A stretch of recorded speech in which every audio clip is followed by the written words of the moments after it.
Good morning and welcome to Municipal Council for Tuesday, July 28th. It is 9:01 and we will commence our meeting. I want to begin by acknowledging that we are in Mi'kma'ki, the traditional territory of the Mi'kmaq people, and we are privileged to share the land with them. Are there any announcements, acknowledgements, or recognitions? Councillor Oikel. Yes, I just want to recognize that I attended a National Trust of Canada event. They hosted one of three marking the 50th anniversary of Canada's participation in the UNESCO World Heritage Convention in the town of Lunenburg on Saturday. And I realize that the town of Lunenburg is not part of Modal, but many of our ancestors first settled in Lunenburg or arrived on ships first in the town of Lunenburg. The town of Lunenburg is one of only 2 urban sites in Canada and is part of a world elite group of UNESCO sites, which includes the Pyramids of Giza, the Taj Mahal, and the Vatican City. So we should be all really proud of this 30-year designation. There were lots of activities and events throughout the town, and it was a really wonderful day. But before I close, I want to also remind us that in 3 short years, in 2029, the District of Lunenburg will be 150 years old, and that is something for us to celebrate. Thank you, Councillor Oikel. I'm glad you were able to participate. I was invited as well and wasn't not able to, so I'm glad to hear about those activities. Are there other councillors that wish to bring forward items? No, not seeing any. We will move along on our agenda to public input, and this is an opportunity for residents to take part in our meeting, bring forward issues that are of concern to them, or provide feedback on anything that we are doing as a council. We ask anyone who wishes to speak to offer their name and their address, their civic address, so we can follow up with any further information that may be required. We ask that all statements be respectful of other members of the public, staff, and council. And if it's a question that we can answer today, we do that, and at the discretion of the chair. And if it is more complex and we need to follow up, we do that, and that's why we required having your name and your mailing address or your email address. Then in at a following meeting, we do provide answer to the question that it may have been presented, and it becomes part of the public record. We think that's important. If someone comes forward with a question, we fully expect that there are others that have a similar question, and that we provide that in our records in terms of bringing it back as a business arising from the minutes. So with that introduction, I know we have at least one person today. We allow 15 minutes. If you need that full amount, you can take it. Otherwise, you're welcome to come forward, Carolyn, and speak.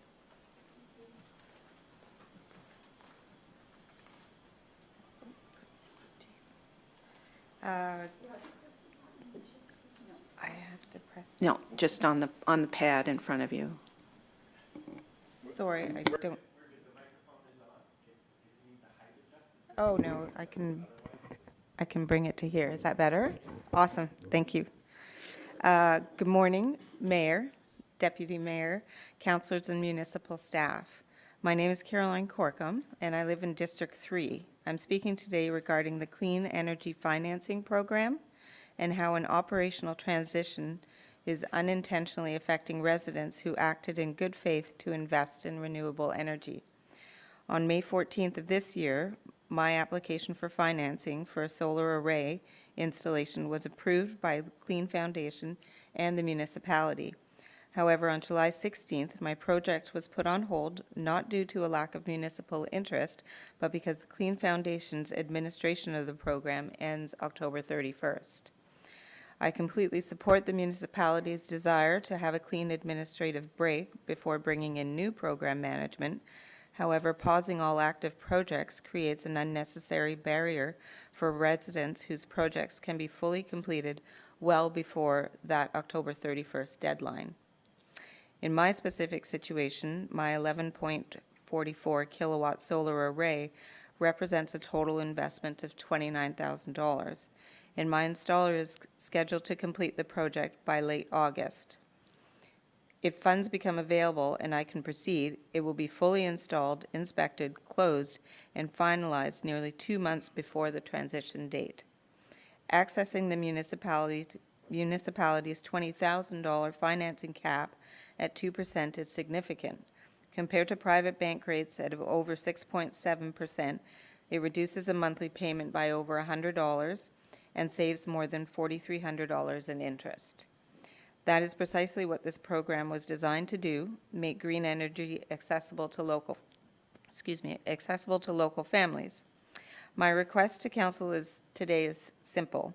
Please consider an injection of funding to the Clean Energy Financing Program for applications currently on hold. MODO could prioritize funding for pre-approved projects with verified completion dates before mid to late September. This approach protects the municipality from administrative overlap past October 31st, while fulfilling the core mission of helping residents access feasible green energy upgrades, fulfills the core spirit of our climate goals, and honors the commitment made to residents who are ready to build now. Thank you for your time and for your leadership on sustainability in our district. Thank you. Thank you very much, Ms. Corkum, for that. I think you've outlined it very clearly what the glitch is in this, and there's a timing issue in terms of, as I understand, the assessment piece of your project.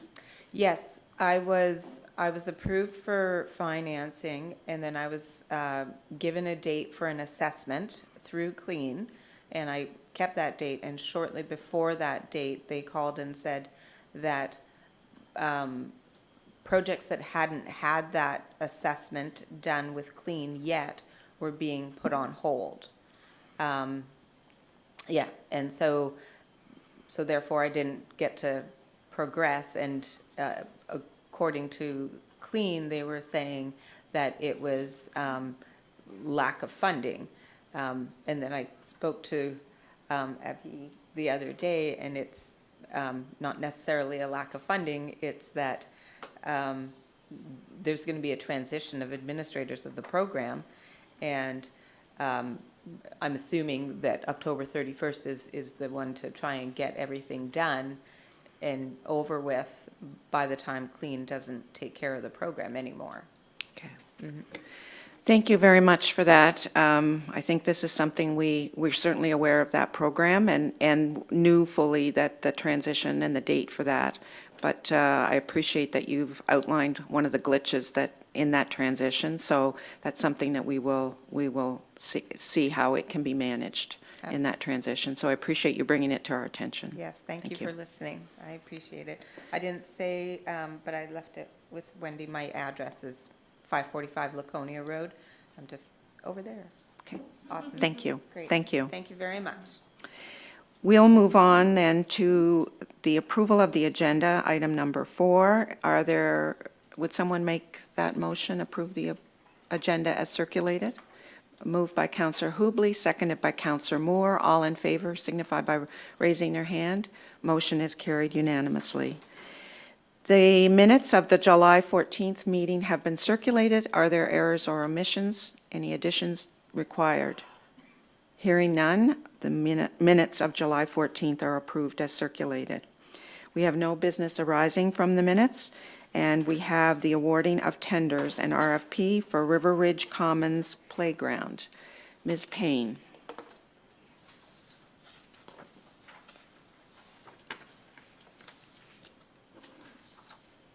Yes, good morning, Mayor and Council. So this morning I'm here to present to Council 2 options to be considered for the playground replacement at River Ridge Common. As Council may recall, we did have Cobequid Outdoor Recreation Consultants and Contractors come in and conduct an inspection of River Ridge Common, which included the playground area. And they outlined in their report a number of features that would need it to be replaced within certain timelines and cost estimates. And during the 26-27 capital budget discussion, $100,000 was included in the capital budget to replace some of the playground features in the section of the park that primarily includes the playground area. So that gives a little bit of background. I have included a bit of a PowerPoint, although the visuals were included. The visuals were included in the report. So just to go back to Cobequid Outdoor Recreation Consultants, in the report they did identify heart rot and splitting in the hemlock structures. So when this was built, it was a natural playground, and the product that was chosen at the time was hemlock. It does rot from within the inside, especially if it has contact with the ground, and makes it very hard to treat when it's contact in the ground. And so as a result of that, that is unfortunately where we are today, needing to replace some of the equipment. We have removed a few of the features already due to safety concerns. As I said in the report, there was some timelines, and we're trying to adhere to those timelines for safety reasons. So again, the focus of today's report and today's discussion is around the installation of the new playground equipment, and it's really to replace 4 main areas in the park. I'm not sure if people have been there, but we used to have a slide. It was on a hill feature. You will note in the proposals it will be freestanding slides that we're recommending, and that was mainly in consultation with our park staff who maintain. More difficult to maintain a slide on a hill. As you can well imagine, any that might have children or grandchildren, you go down the slide on the hill, they might run down along the side, and that creates erosion and slip. And so you just need to make sure that that's always well in hand. So a freestanding slide from a maintenance perspective is a lot easier. The swing set, which is a major feature in the park, the bird nest, which has become sort of the feature of River Ridge Common, and the climbing section of the park. Those is the focus area of the 100,000 that was allocated. So again, I wanted to just include some pictures of the current state of the park. So the first picture is of the bird swing. It's mainly the barrier, as you can see, that's wearing down, but it will need to be replaced in time, and so in a short period of time, so that's why it's felt that we should replace all the features at once in this particular area. And then this is the current swing set. This has been identified to be removed, I think, by 2027. So again, trying to be forward-thinking and proactive in getting it done. And the climbing area. And this is where the slide used to be, and the slide was removed last year due to safety concerns. This complete area has been removed. So if you go to River Ridge Common now, you won't see the steps coming down, the logs, or that feature there because of a lot of the rotting of the wood. So that's a little bit of the background in the current state of the playground. So we did use Kinetic GPO, and we asked 3 providers through Genetic GPO to submit proposals.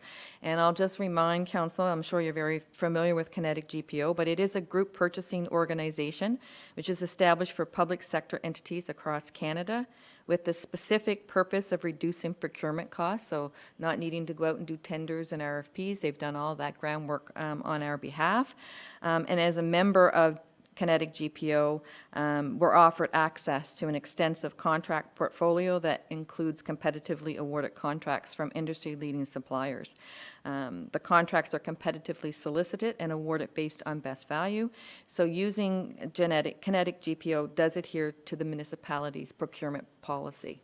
So we did ask these 3 firms, which is PlayPower, Tessier, and Cobequid, to submit proposals. All 3 companies visited the park with staff before submitting proposals. Thought it was very important for them to visually see what we're asking them to do. And we also asked the companies to include some accessible and inclusive features. We knew that it couldn't be a 100% accessible or inclusive park, but where we were replacing some of these features, we wanted them to think about how they could include some of these features, and they were asked to submit proposals for the 4 playground elements as outlined before, which is the slide, swing set, bird nest, and the climbing section. So Power Play submitted a proposal to replace all 4 sections at the price of $99,817.53 plus HST. And I would align PlayPower's proposal with your more traditional playground sets that you see on various playgrounds across Nova Scotia and across Canada. So they're using the more traditional. We did ask them to keep the colors that would reflect the natural playground because at River Ridge, it's very forestry. It feels like you're in well, you are in a natural area. It doesn't feel like it. You are in a natural area. You will note in Play Power's proposal, they have included some accessible and inclusive features. So on the bird swing, you will note that there is a ramp, so it makes it easier to get to the area. And for the swing sets, they also have included a ramp. So again, the bird nest will be simply replacing the bird nest that's there. They've also proposed a freestanding slide in their climbing area. They have included a grasshopper. So if you've ever been there, it's like a spring feature. If you've ever, just trying to take you back to your playground days. That's the best way I can describe it. See Spring Rider. They also have a sway net, which is meant to be the climbing feature because we wanted to keep with some of what those elements we're doing in the park.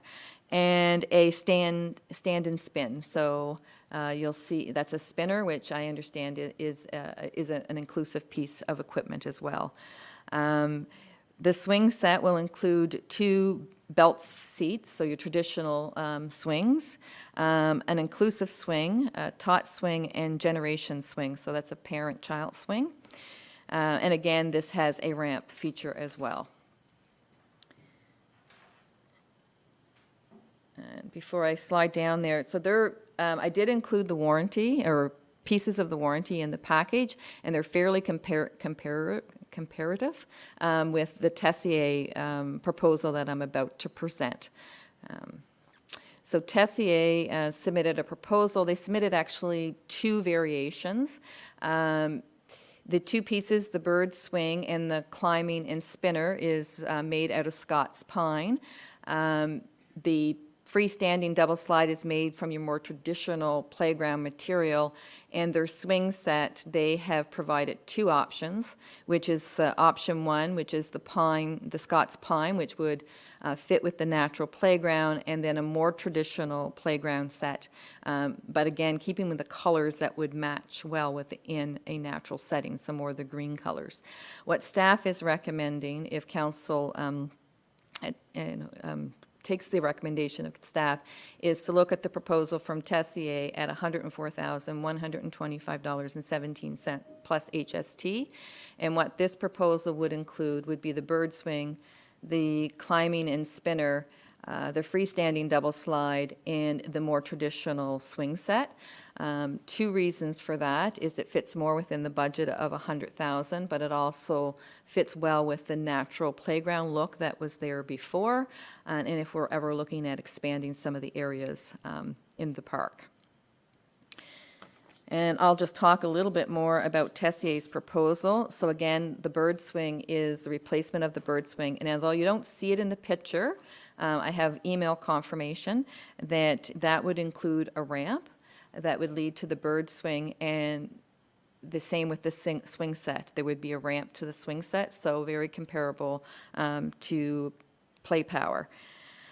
In their climbing area, they've called it a gnome climbing forest, and that includes an inclined wall, 2 vertical walls, a balance rope, and climbing trunks, along with a carousel that spins. So it too has a spinner. Both warranties are around 15 years for the major parts, whether you go with the Scots pine or you go with the more traditional playground set. I know that there was concerns about the natural playground, so I asked questions of Tessier around the Scots pine. They have stated, unlike many traditional wooden playgrounds where the wood is buried directly in the ground, the lap set installs its structures using a sonotube concrete foundation with galvanized steel posts. The structural wood is elevated above the ground on steel beams, meaning it never sits directly on the soil so it never gets in contact with the moisture of the ground. This significantly reduces the potential of premature deterioration and is one of the reasons LAFSET confidently offers a 15-year warranty on the pressure-treated wood components that are not in ground contact. Maintenance is also very simple. It's routine inspections, basic cleaning, and occasional touch-ups are generally all that is required. LAFSET provides maintenance instructions, which they have included, and matching maintenance paints, making it easy and cost-effective to keep the playground looking its best for years to come. As I currently stated, the current natural playground did have the wood in the ground, which has caused many of the issues that we're facing today. As concerning the strategic focus, the enhancements to our park systems within the municipality aligns with council's strategic priorities such as quality of life, infrastructure upgrades, expansion, and management. As previously stated, $100,000 has been allocated in this year's capital budget. And under climate change and sustainability, the TESIA included a lot of information about how sustainable the Scots Pine is and how environmentally friendly it is. So according to them, the Northern Pine is PEFC certified, which means it's a program for the endorsement of forest certification, which is recognized for promoting sustainable forest management. They also stated that their glues, laminates, wood protection, and surface treatments are environmentally friendly. And they stated from harvesting of the timber to transportation, manufacturing, enjoyment, and repurposing, the life cycle of our wood products is carefully planned for minimal environmental impact. They are ISO certified for environmental management in productions and operations, and they've stated that their components of their design can be easily recycled, restored, or reused at the end of the product's life cycle. Concerning inclusion, diversity, equity, and accessibility, as you are well aware, MODL is committed to making our community more inclusive, and we see this in a number of our parks upgrades and across all the services in the municipality. So while not all the playground area will be accessible or inclusive, there are accessible and inclusive features that have been added, such as the ramps that are not currently present at the park, and my understanding that the spinners are an inclusive piece of equipment, and both proposals include like a parent and taught option swing and some type of inclusive swing. I did have our accessibility coordinator, Ellen, take a look at both proposals, and her statement was that they're comparable designs in the features being proposed from an inclusive or an accessible point of view. Concerning strategic communications, the public were notified that some features would need to be removed at the park, and we have done some of that, but that we would be working diligently to replace those playground features. So it certainly falls within the rec department's work plan to upgrade parks. There are a number of alternatives that council can consider today, as you can award the contract to the alternate submission, not to who staff are recommending. You could also award the work to Tessier, including option 1 for the swing set, which would be the Northern Pine, but it would increase your cost to about $115,000 if my memory is correct, before HST. Not award the work to either company who submitted proposals and seek other proposals and bring this back to council. Staff are recommending that the upgrades to Riveridge Common Playground be awarded to the Tessier Group at $104,125.17 plus HST, with the remaining funds past the $100,000 in the budget to come from the open space capital reserve. There is over $1 million currently. I checked with our director of finance as of March, end of March, there was over $1 million. So any overture could possibly come from that. The reason staff are recommending the Tessier proposal is the natural design complements the character of the park, and it aligns also with the budget with the additional cost of it aligns with the budget with the additional cost of $8,141.69 coming from the open space capital reserves. And I think, are there any questions Yeah, thank you, Trudy, for that. That was a very detailed presentation, and I think you've probably covered many of the points that were raised in the earlier discussion during the capital, when we were planning for this budget-wise. But if there are questions before we take the motion, Councillor Hubley. I just have two questions. What's the age of the existing equipment? Just because I want to know. I want to And- say it's about 6 years old, if my memory serves. Six? 6 or 7. Like, I'm trying to remember. It was pre-COVID. I want to say we did the official opening in 2018, and it Okay. might have been actually there the year before we actually did the opening. So is there going to be any like, I know there'll be downtime because we have to switch out the play Oh, equipment, thank but, you. and do we have a date? Pardon? Do we have a date of what the possible Yeah, thank you. I meant install- to say that in my presentation and didn't, so thank you for asking that question. So if it's awarded today, we wouldn't have the firm come until the fall because we want to have the summer season. We feel confident from the report that we're okay to do that. And it would be more like October that it would get replaced. And it would be about a week for probably by the time it gets removed and gets installed. But trying to do it when it's, the children are back in school, maybe a little cooler weather, and so there'd be less disruption. Councillor Moore.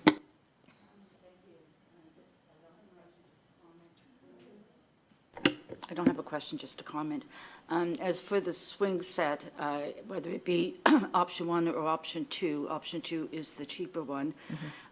As for kids coming to the playground and using the swing set, the park was sold as a natural playground with the wood structures and everything, but we see what happens and the rot and what can happen through liability and all that kind of stuff. So I don't really think the kids are going to care if it's a Scotch Pine swing set or if it's a option 2. They just want to use the playground equipment, so I will be supporting option 2. Councillor DeLong. Thank you. So the Tessier proposal, the pressure-treated wood, it makes mention of it being environmentally friendly, which I appreciate. Is there any health hazards to the chemicals used in the pressure treatment? According to their documents, no, it's all environmentally friendly. Environmentally friendly, also human-friendly? I can verify that, but Yeah, no, that's I my would- understanding, yes. I have just a couple more. So the previous slide structure had more maintenance issues. Would a freestanding slide structure be less accessible? Did Ellen have any thoughts on that? I don't think it would be any less or any more accessible. My only thought is that it requires the ability to climb up the steps rather than just walk around a trail to the top.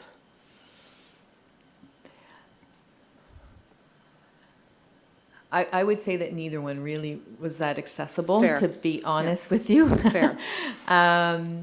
And just having discussions with both the playground provider and our parks maintenance staff and our new open space and trails coordinator who has quite a bit of experience. The freestanding slide was definitely recommended for longevity and easier upkeep. Good stuff.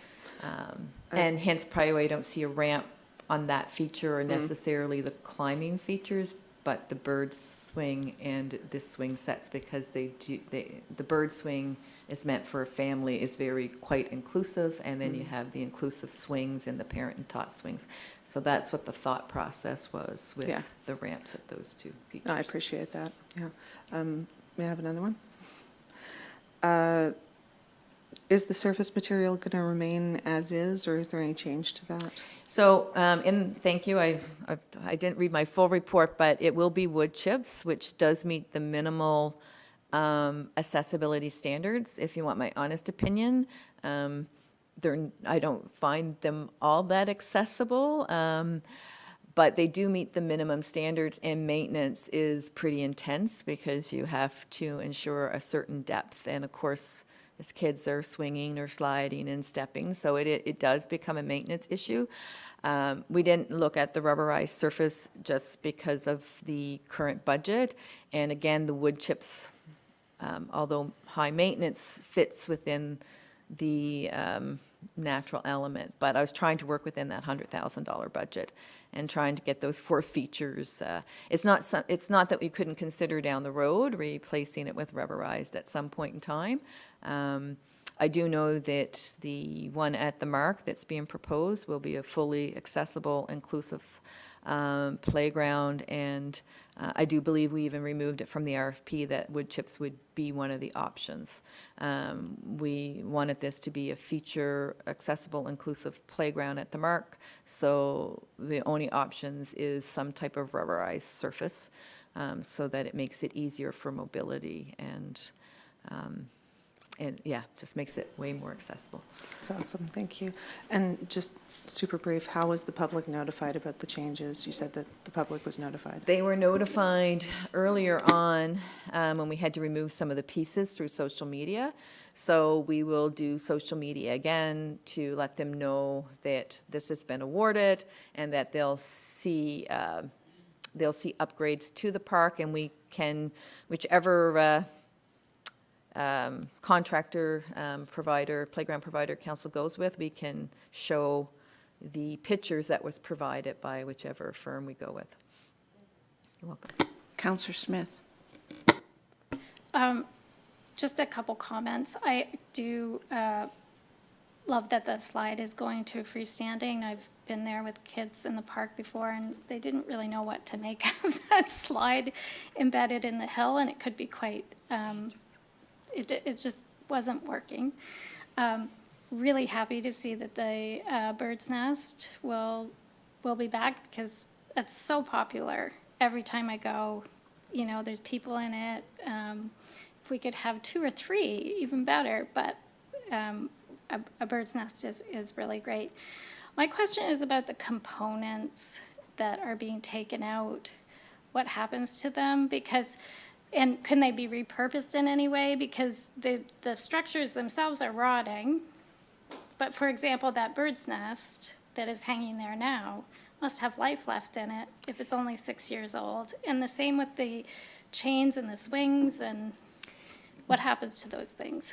They do, and I asked the same question of both companies, and it becomes a liability issue for them if they repurpose somebody else's bird swing, or it's like the parent and tot swing that's there. There's nothing absolutely wrong with it. It's just the structure the wooden structure that it's on.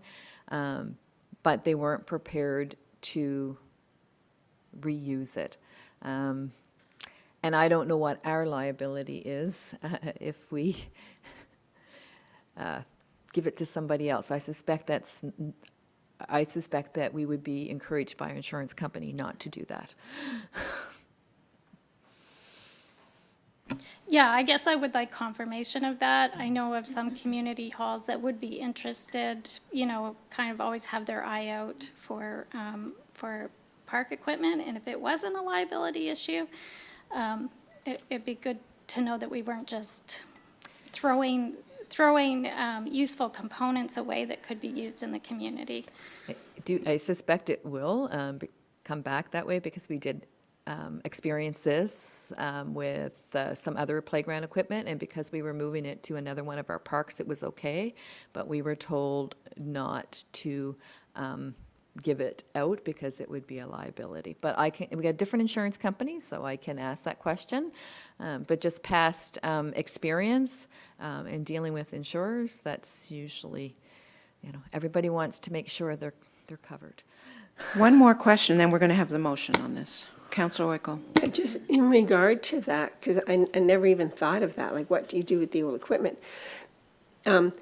Is it a possibility, like you said, that we reused it in another park, that we hire a carpenter and make another swing set in another park? Could maybe be a possibility for us to do. I don't know if that's an option or not. We'll But leave- it shouldn't be yeah. thrown away. Yeah, leave it with me and We'll I'll- leave this with staff, and we're a little off the motion, so we'll, and the direction we're trying to go here. We're not on a motion yet, but we're a little off the discussion. So is there anything related, to information people need?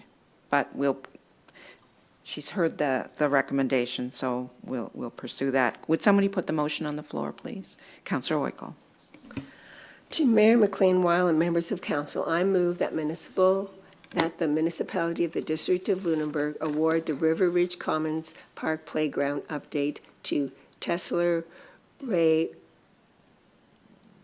Croatia Park in the amount of $104,125.17 plus HST, and I so move. Isn't there an Oh. additional? Oh. Yeah, to cover the unbudgeted funds. And further, that the additional unbudgeted funds for the project be paid from the open space capital reserves, and I so move. And a seconder for the motion, seconded by Councillor Moore. Is there a discussion on the motion? All those in favor signify by raising their hands. Motion is carried unanimously. Thank you very much. We'll move now on our agenda to presentations, and from today, we have Fort Point Museum Strategic Plan, and we'll welcome Ruth Simone, who's the president of the Lunenburg County Historical Society Board of Directors, and Jesse Grieg Farquhar, who's the museum director, to come forward and give their presentation. We know they're having a busy summer. They've scheduled lots of activities at Fort Point, and have done that the last few summers, and I haven't been there yet, but have it in my summer schedule to go to one of their Friday night concerts. So welcome, Ruth and Jesse. Thank you, Mayor and councilors. Good morning. As you know, I'm president of Lunenburg County Historical Society is our legal name, and we operate Fort Point Museum. I know that many of you have been there before and know me and know the museum, but for those of you that don't, the museum was first started in 1974, so we're well established. It's a community-run museum. We are not a provincial museum. We are not part of the Nova Scotia Museum Complex. We are totally community museum run by volunteers, and that's the way we operate it up until COVID. And during COVID, we lost a lot of our volunteers. We ended up with six board members who over the year got totally burnt out. And we had to make the difficult decision whether we were going to close the museum or we were going out on a limb and hire an executive director.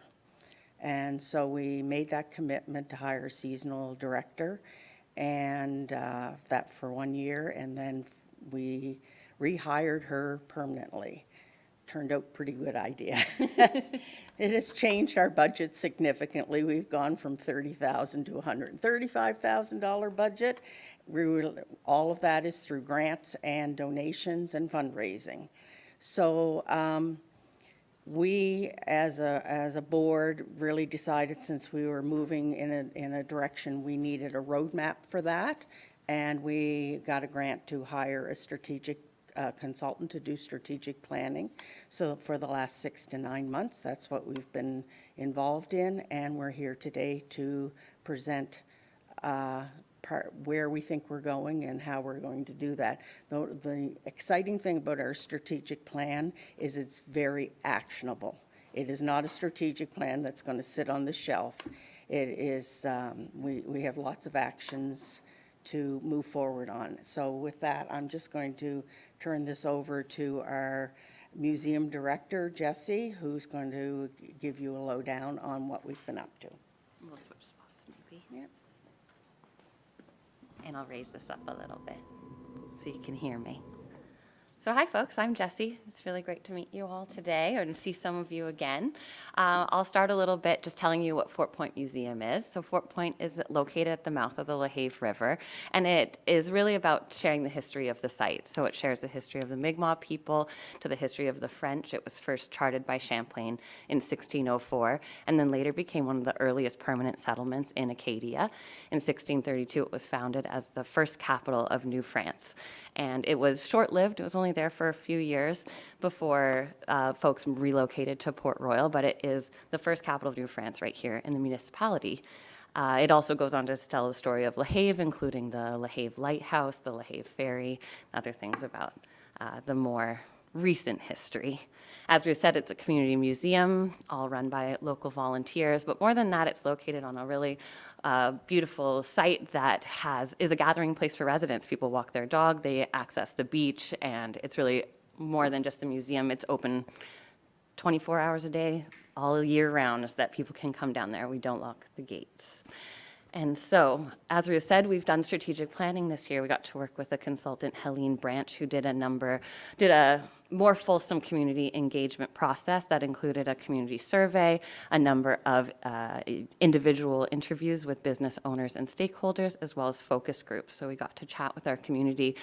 As we said, we've had a lot of changes in the last few years. In 2023, we had about 3,500 visitors to the site, and last year we had over 9,000. And with the addition of a permanent staff member or a full-time staff member, we have an expansion of resources, although still limited. We wanted to hear from folks in our community about how we could be best serving them. And so the 7 pillars that make up our operations kind of fall into these 3 buckets, which are caring for the site and its stories through our collections, our archives, and our interpretation, and managing the building. We also connect with our community through our programs and events, through our outreach, and then also through our local community partnerships. And we're also thinking about strengthening our organization, about our governance, and as well as our financial stability. So I'm going to go into a few of these each and tell you the things we've been up to and what we hope to accomplish.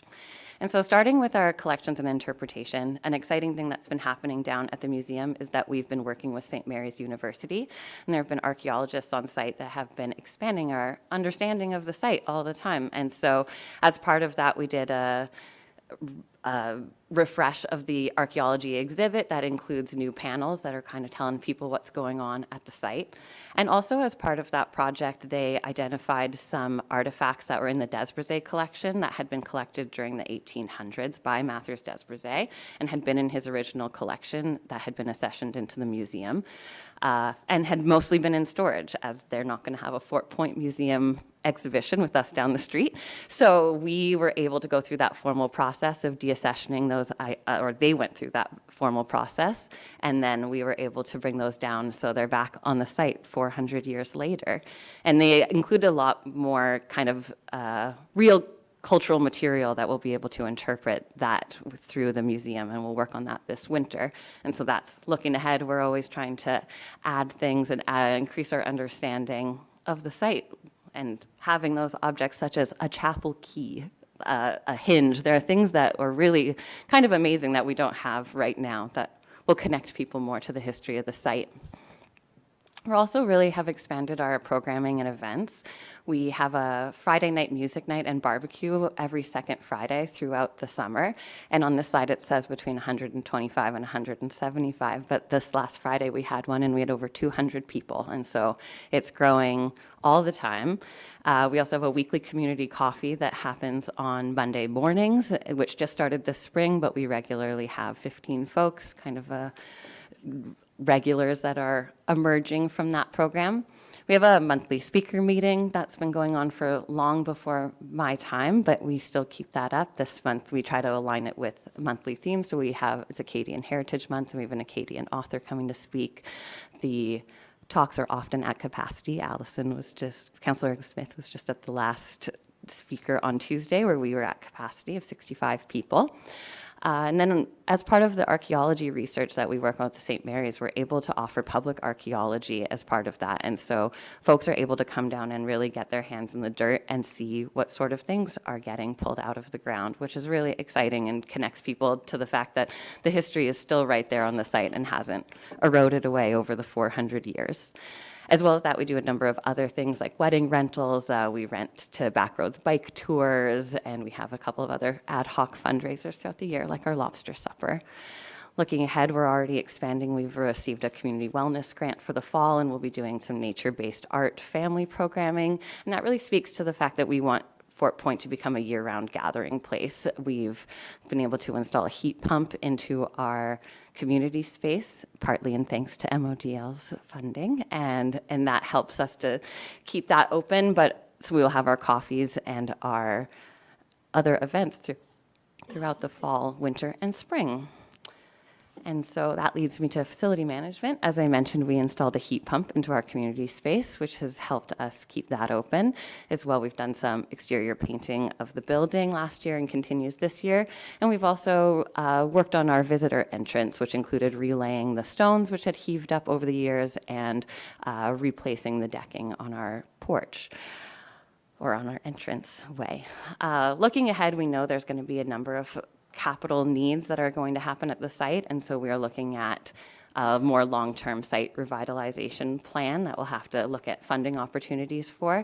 But we're also looking on the shorter term to upgrade some of our existing visitor amenities, such as our outdoor seating. With our music nights becoming so popular, there's some more immediate needs that we're addressing in the sooner than later of the 5-year plan.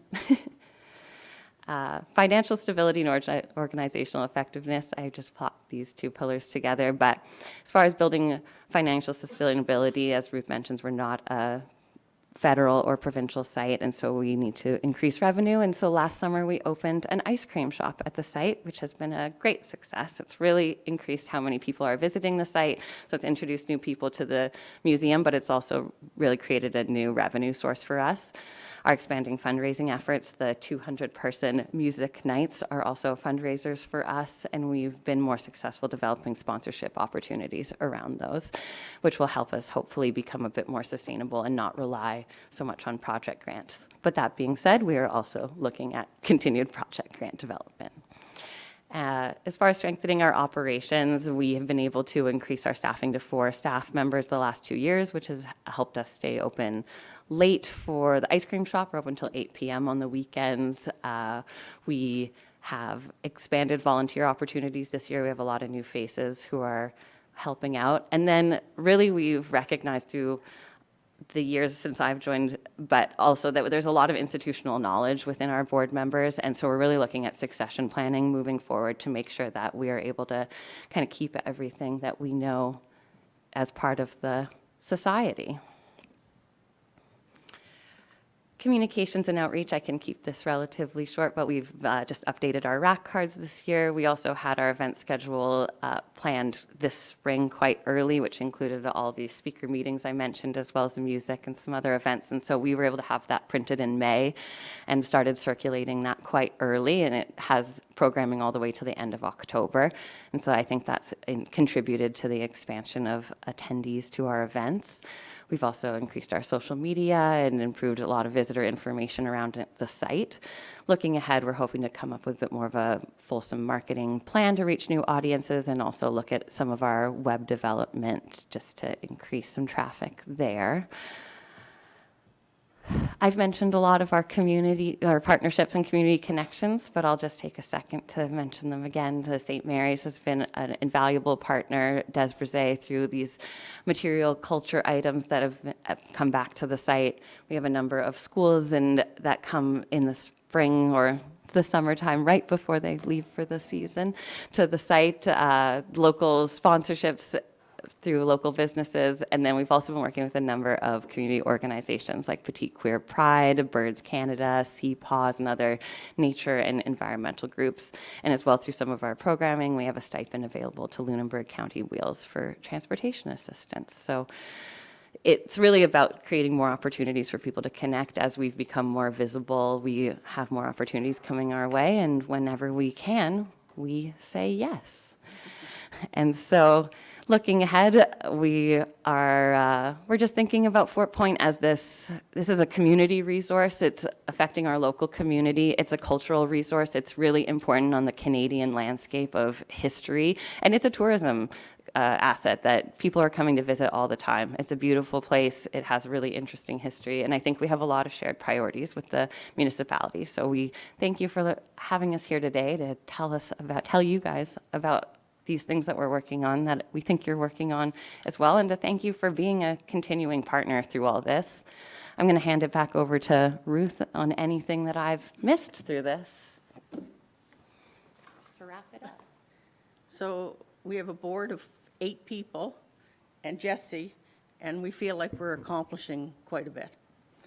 We feel like we are a tourist destination. We have the potential to be an economic developer for the area, and we really, MODL has supported us every year with an operational grant and then different grants that we've been able to use to enhance the site.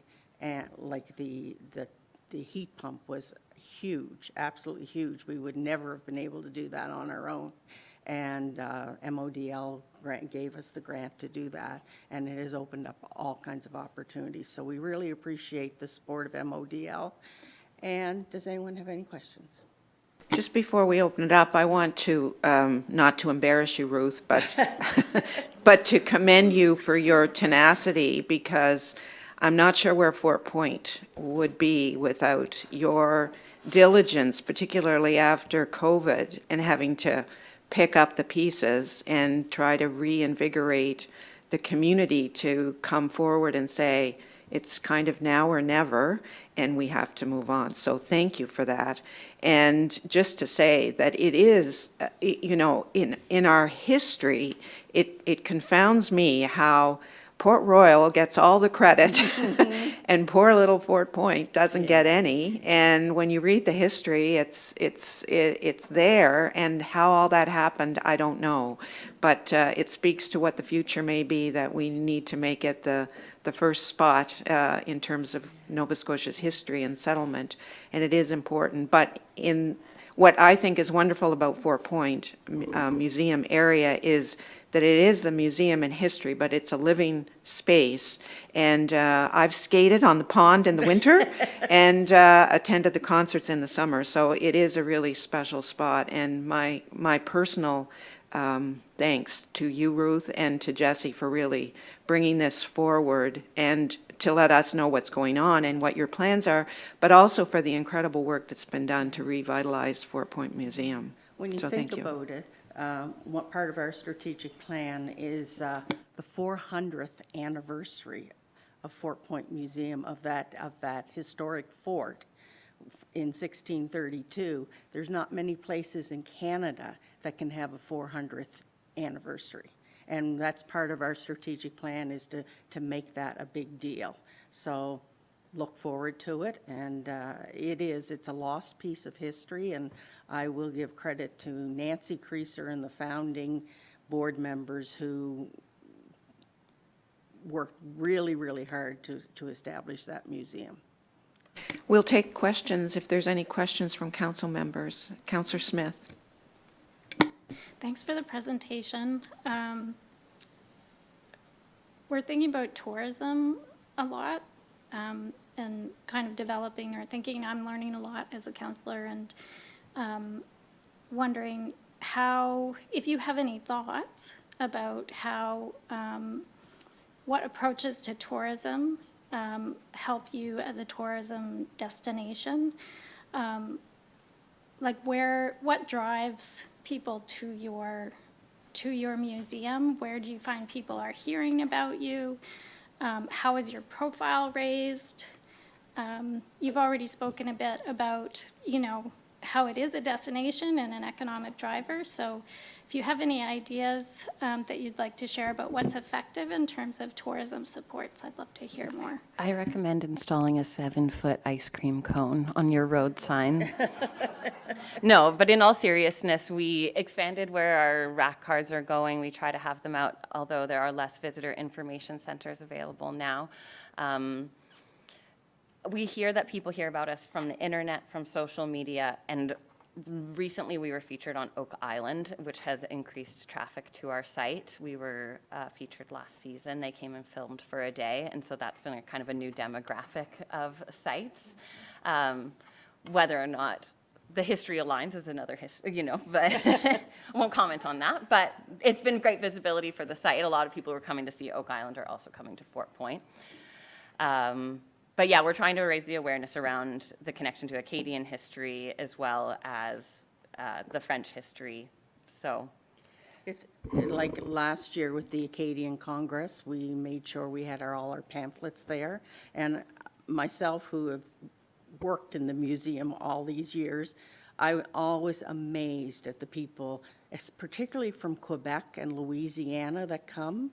They know their history and they come in and they say, my ancestor came here in the 1630s and he was, I don't know, the ironsmith, but then he went to Port Royal and then he went to Grand Pre and then he was part of the expulsion. And it's so gratifying to hear those stories and know that we're trying to keep this history alive. One of the things that's not gratifying is the fact that we are a National Historic Site and the federal government takes claim to the square footage that the monument's on, but doesn't give us 1 cent. And we're the ones that are keeping the history alive, or very much trying to. But anyway, I think we're doing a pretty good job.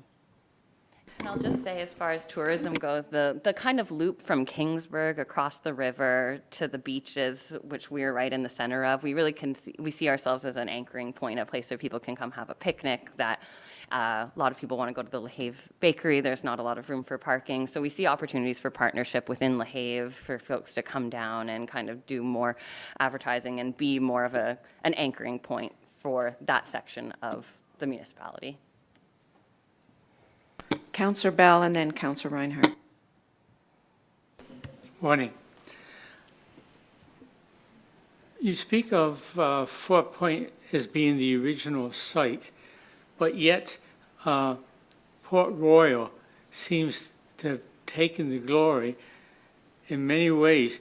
But I believe there was a lady from Massachusetts, a Harriet Richardson, who financed the building of Port Royal and reconstruction years ago.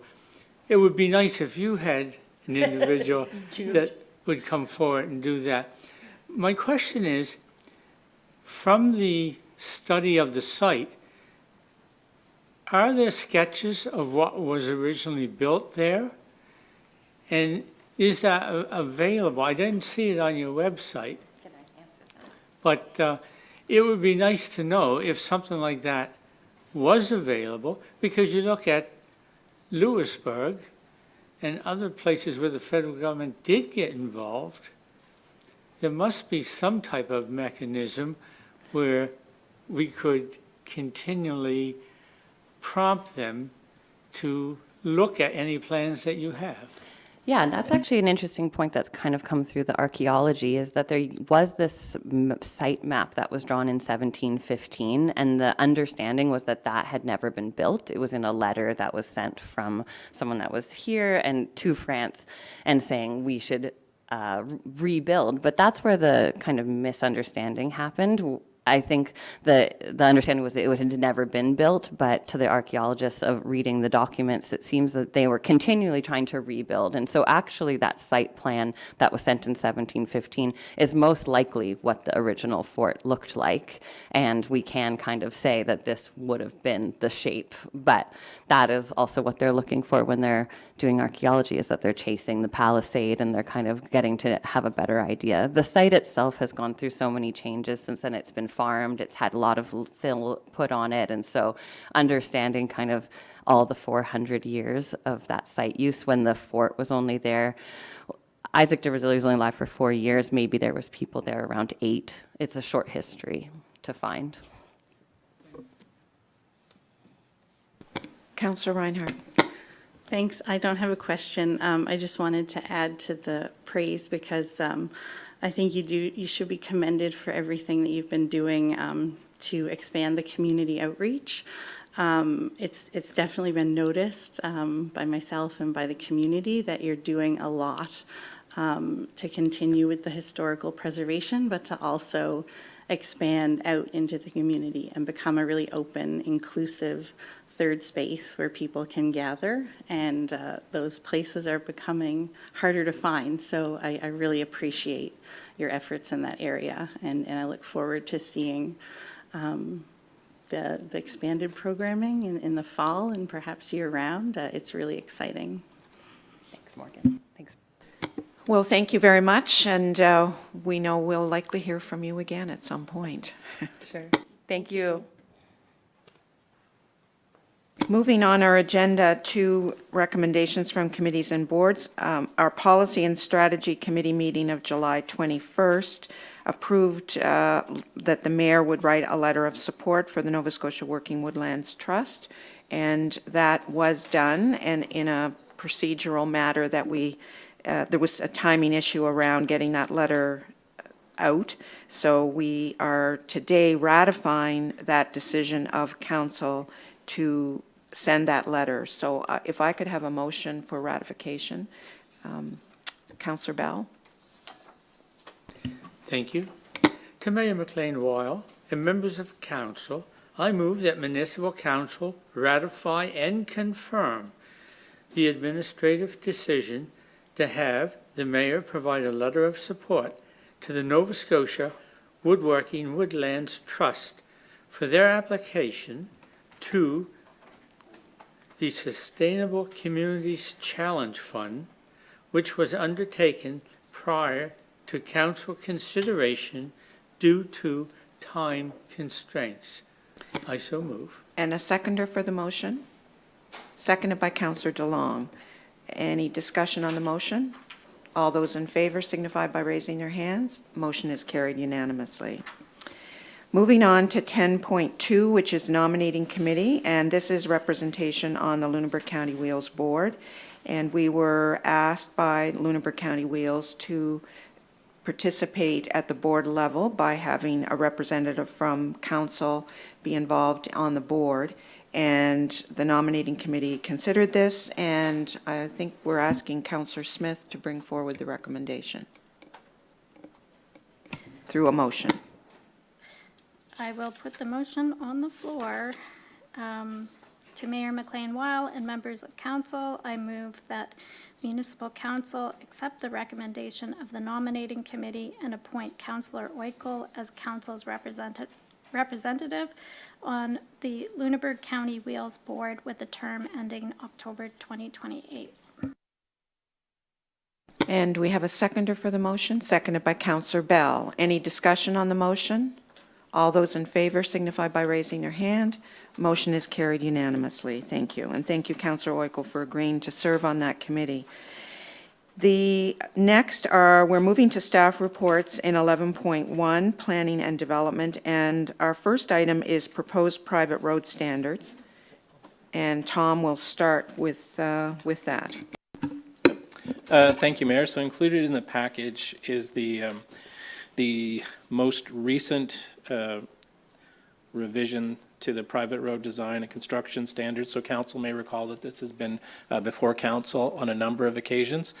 Our overall goal, is to put in place a private road design and construction standard that is supportive of development in the municipality, and it provides a standard for the detailed design and construction of private roads, but in a way that will allow developers to move forward with their developments. Since the subdivision bylaw has been introduced in 2018 with the current private road standards, we have not seen many private roads developed in our municipality, and that's something we want to fix. So we've spent a considerable amount of time working with developers and external engineers who represent or work for those developers to come up with a standard that we think is going to solve some of the issues that were created.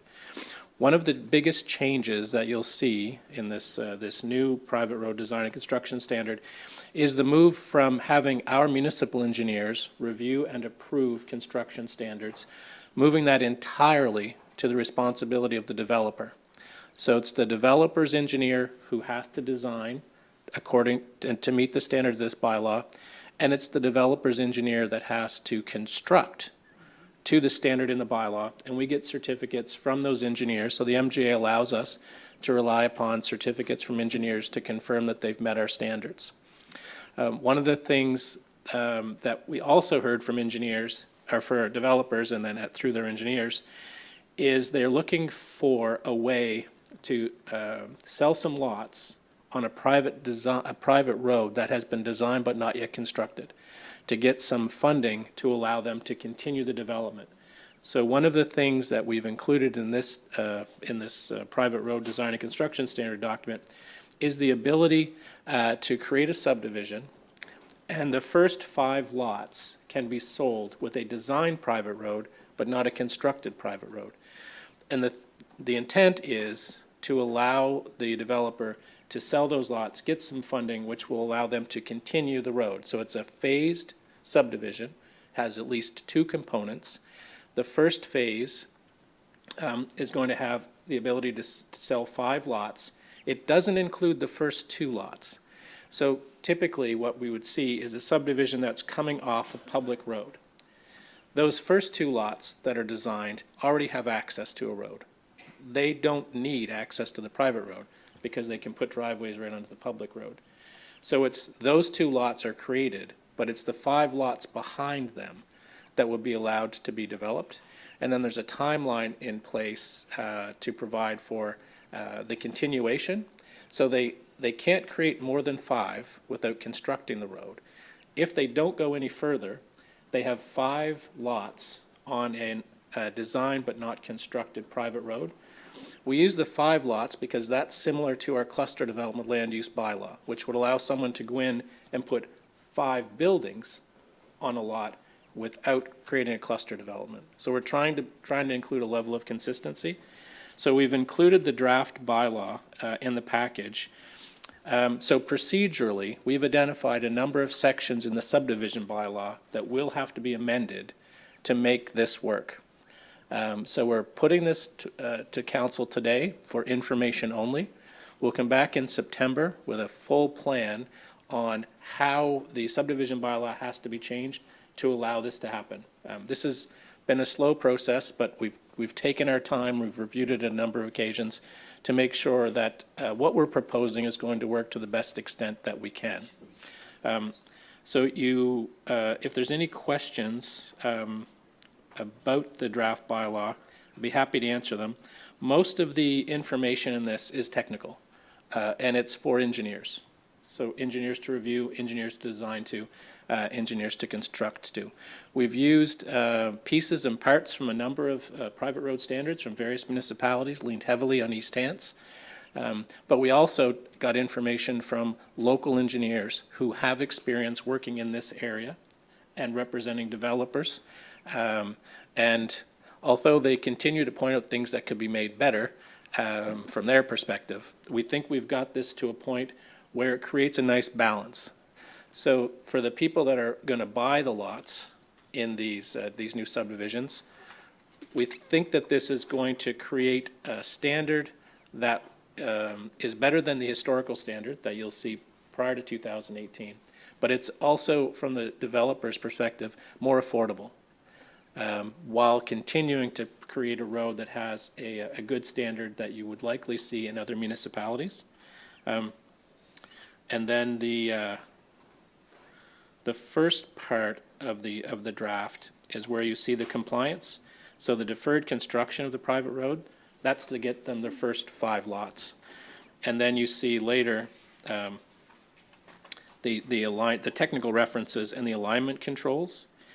So a lot of those alignment controls either have been unchanged from our current private road standard or have been modified to match a different municipality standard. So we're not trying to remake the wheel here. We're just trying to incorporate things that we see working in other municipalities, bring them here with the goal of increasing subdivision development so that we can see more houses developed on roads that are of a standard that we think should be supported by council. So this isn't the last time you'll see this. You'll come back in September with the proposed revisions to the subdivision bylaw so that we can tie this all together. Okay, discussion? Councillor Wickel.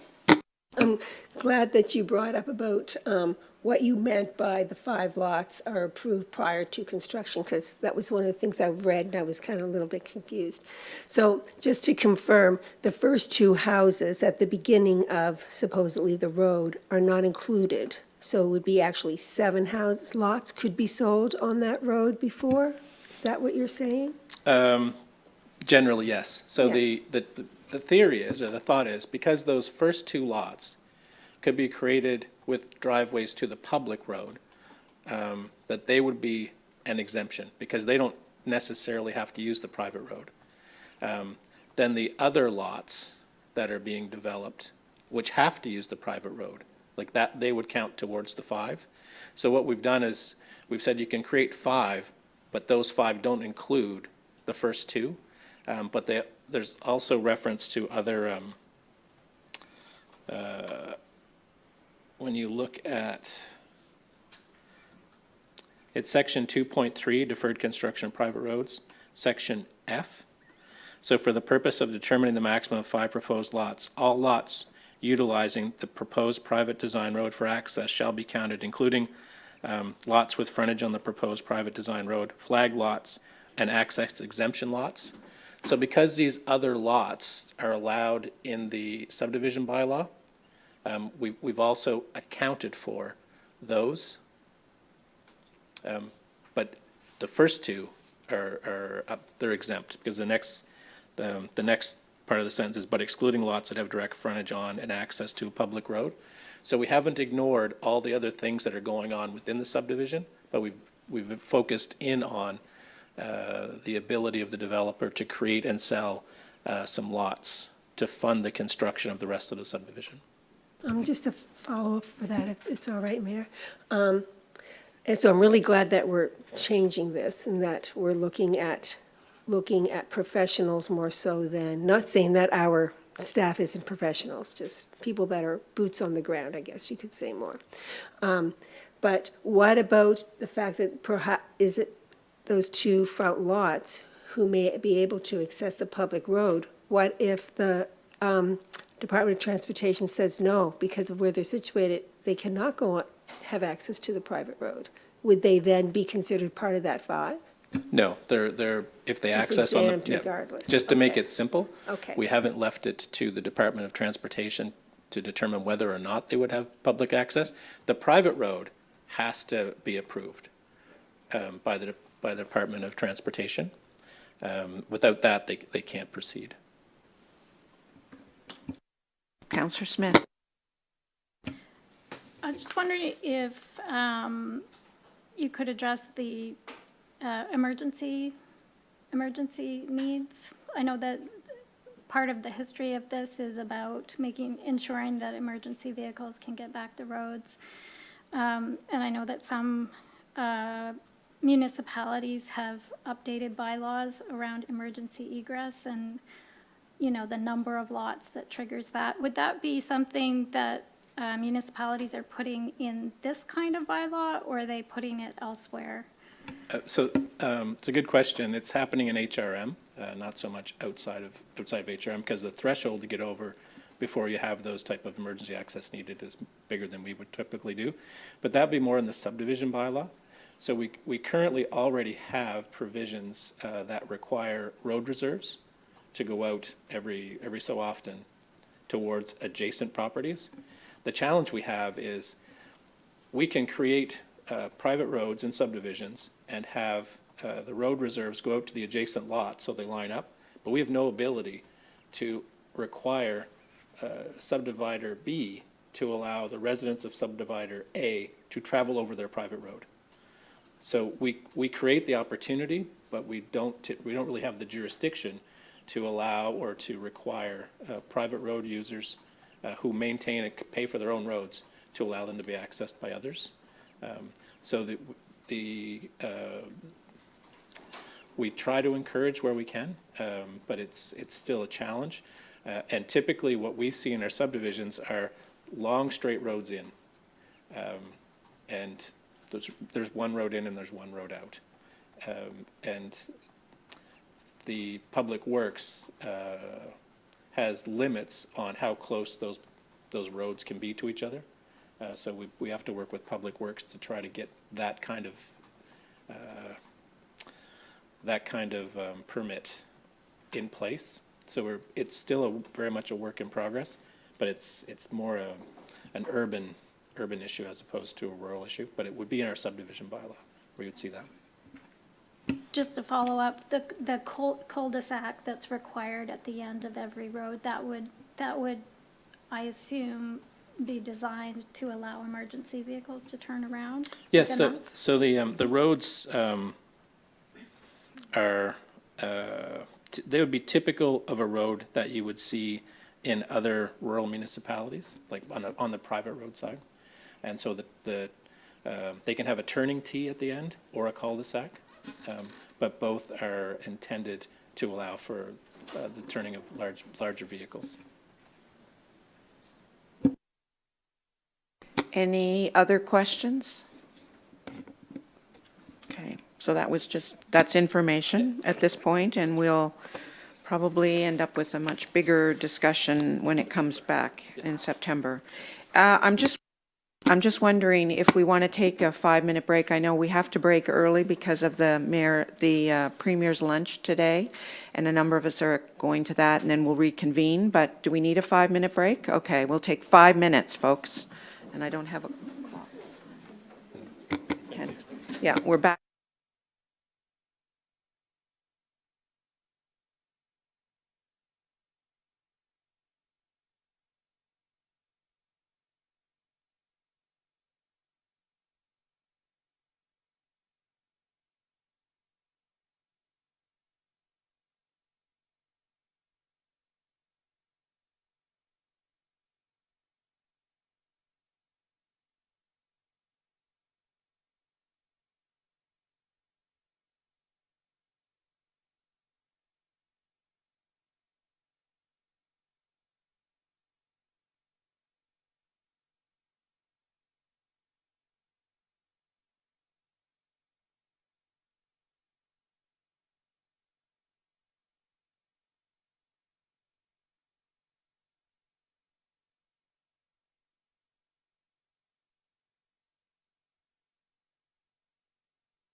We'll resume our council meeting with continuing on to 11.1.2, which is Household Water Supply Upgrade Program Funding. Abhi. Good morning, everyone. This item is regarding requesting council for additional funds through the General Operating Reserve for the Water Supply Upgrade Financing Program. And the second request or recommendation is around authorizing staff to transition the administration of the program to in-house effective September 1st, 2026. The second motion is rather contingent on the first motion. I'll walk you through a quick executive summary. In the fall of last year, Council had approved $900,000 for the program to support residents who were on the waiting list for assistance, especially following the severe drought conditions.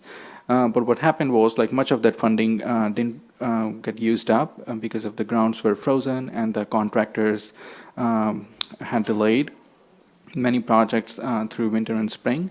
So what happened was, like, the funding that council approved in this fiscal year budget was $500,000, with the understanding that the staff could return to council if the demand remained high, and demand did remain high, actually. So in summer this year, the demand quickly rose, and as of June 30th, 2026, municipality has already financed approximately $158,000 to 8 homeowners, and another 24 files remain active, which could require up to approximately $473,000. So what that implies is that we will be, if all of that funding gets used up, we will be approximately $131,000 above this current fiscal year's budget. And staff recommends adding additional $500,000 to support the current files, and plus this will also allow the program to continue accepting new applications once the program transitions to in-house, all the way through March 2027. In regards to moving in-house delivery, so what has happened, so Clean's contract was supposed to end, it is still ending October 31st, 2026, but what happened that they advised municipality that they will stop accepting new applications starting August 4, 2026. And it was advised to Clean at the time to stop accepting if they believe the applications wouldn't complete before October 31st deadline. So Clean had proposed August 4. And in regards to that, so staff is recommending, instead of keeping the November deadline to transition in-house, we could advance the timeline or accelerate the timeline, push up our in-house delivery to September 1st, 2026. And this way, there will be much reduced service gap, and the transition would be much quicker. In terms of strategic focus, this supports Council's strategic priorities around quality of life and climate resilience. Budget-wise, by adding $500,000, the total budget for the program will increase to total $1 million for this fiscal year. But again, this is a loan, not a grant, so all of this money will come back to our reserves over time with interest. Moving the program to in-house so quickly will certainly require a little bit of adjustment within the staff priorities, but it is doable and manageable. In terms of climate change, it supports that, improving resilience and ensuring households have water supplies during dry conditions. In terms of equity and accessibility, the program has the provision to that homeowners can get an extended longer term if they are income qualified. So that serves that. I think that's mostly the gist. So as an alternative, Council could approve a different funding amount. Council could keep the same November 1st, 2026 transition date, or Council may provide other direction. But in conclusion, staff recommends adding additional $500,000 to the program funding, and authorize staff to move the in-house program administration starting September 1st, 2026. Happy to take questions. Okay, I think we can, Councillor Hubley. Just a quick question, moving this date ahead to September 1st, 2026, does that help situations like Carolyn Corkum is experiencing, the one that spoke to us at public input? Will that speed up the timeline for her? That It's will be a different program. Yeah. Oh, I'm sorry. That's okay. Any other Councilor Orko? Yeah, I'm just concerned that the first time this timeline was November the 1st, and now it's September the 1st, like that's 2 months early. Is there, what has changed that you're able to make it shorter? So certainly it has, we'll be making some adjustments. So we will be doing quicker training of our staff and preparing in-house operational procedures to make that happen. We did anticipate this was going to happen, but although it wasn't sure what exact date Clean would put up, because initially too, like Clean was advised that, hey, whenever you feel like you won't be able to the application that you're accepting would not finish before October, you should put a hold on that. And they have suggested now August 4.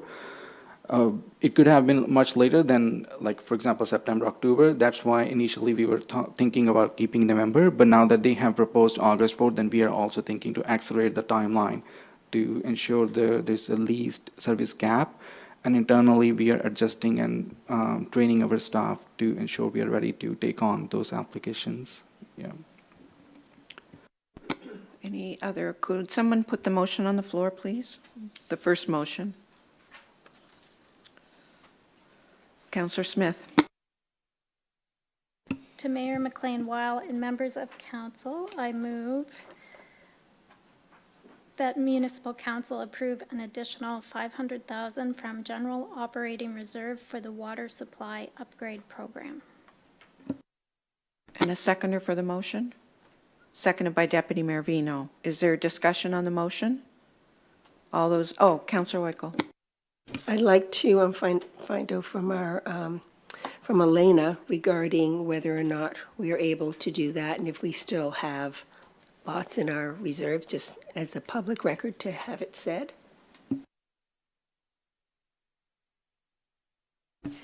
Yes, thank you, Councillor Oikel, through to the mayor. Good morning. I think one of the things that, and I apologize, I was here a little bit late. Last year, you did approve $900,000 in total. Like, we had a $500,000 budget, and we approved additional budgetary monies in order to get the well water program, fully subscribed. But at year end, we only spent $378,000 of that. So essentially, there was $500,000 left over last year that we didn't end up carrying forward. So in my own forecast, those are the same monies kind of moving forward. So if that helps council with this decision. Any other questions on the motion? All those in favor signify by raising their hands. Motion is carried unanimously.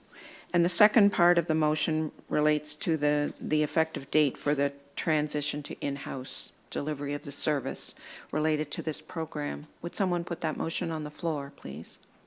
Councillor Reinhardt. To Mayor McLean Weil and members of council, I move that municipal council approve transitioning administration of the water supply upgrade program from Clean Foundation to in-house delivery by the municipality effective September 1st, 2026. And a seconder for the motion? Seconded by Councillor Burns. Any discussion on the motion? All those in favor signify by raising their hands. Motion is carried unanimously. Thank you. We will move on our agenda to 11.1.3, which is Climate Resilience and Sustainability Dashboard Preview. And you'll continue with this? Yes, I will. And joining with me is also Abdul. He's our Sustainability Summer Intern. I'll give him a minute to set up.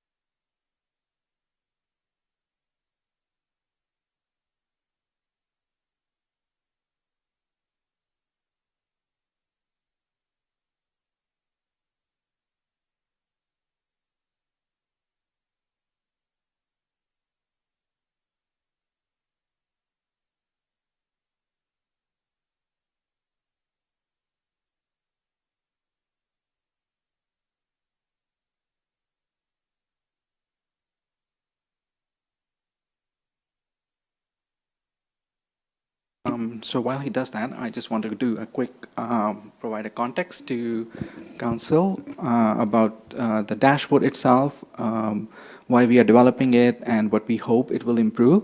As you would know, that our climate action plan has a number of actions under both community stream and the climate corporate stream, but it can be certainly difficult to track progress, like what is happening with regards to different projects at a time. Up until now, all the updates that were shared used to be through an annual progress report, which only gives like one snapshot every year, basically to residents and council.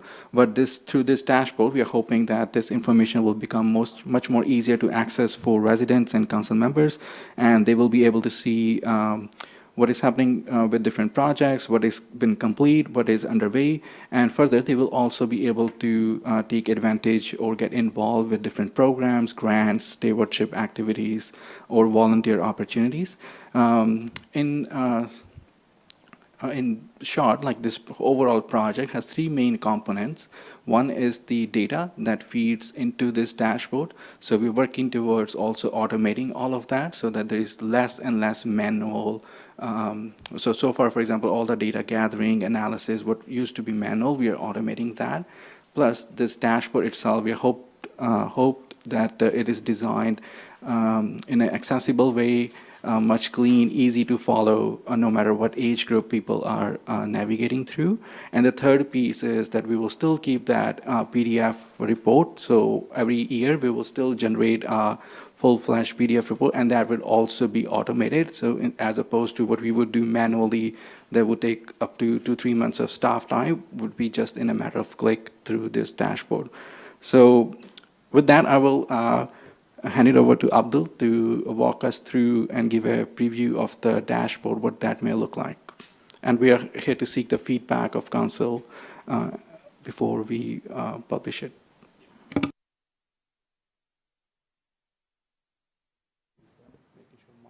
Okay. You may want to move that, the pedestal up a little bit more. Yeah.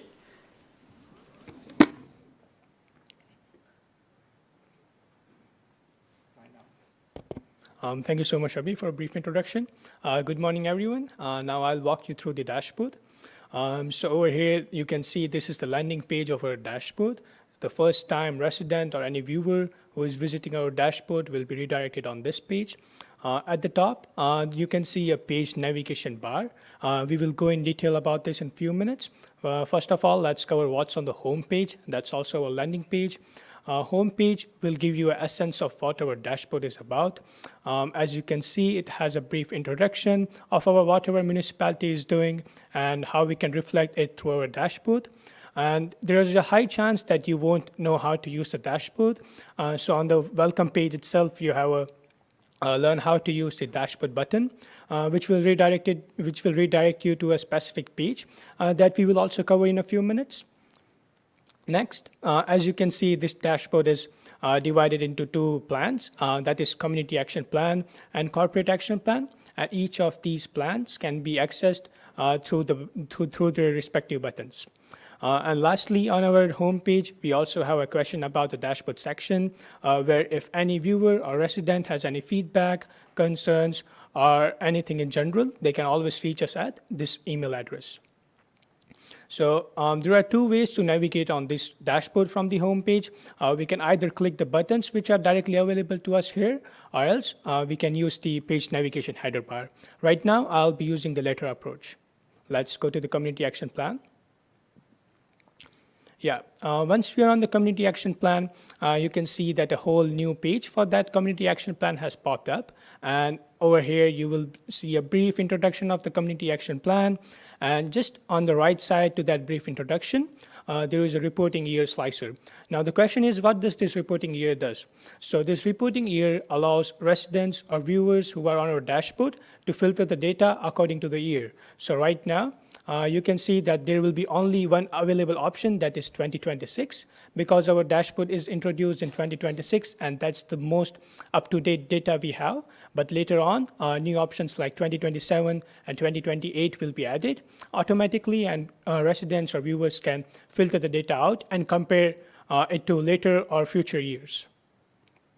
Next, each page has a how to use this page section, which provides a brief guide to the first-time users who are on the page on what to do and what to expect from the page.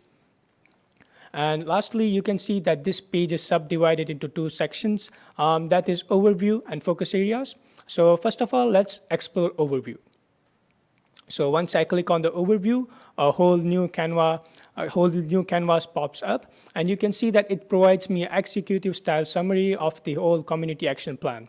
So on the overview tab itself, you can see it's mentioned what's in this plan, what's our vision is, and also you can have at-a-glance cards to know how many focus areas we are covering in community action plans and how many actions are being served.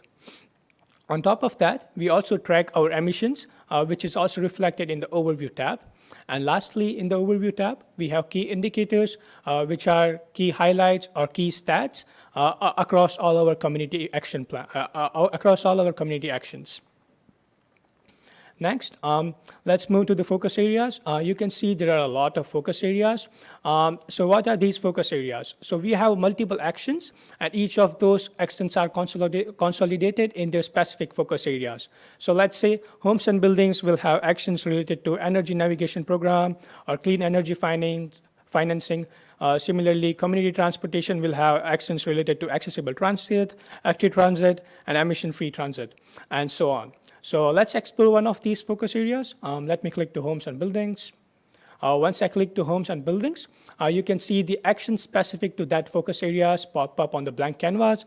And over here on the action slicer, you see a lot of fields. So first field is the action title itself.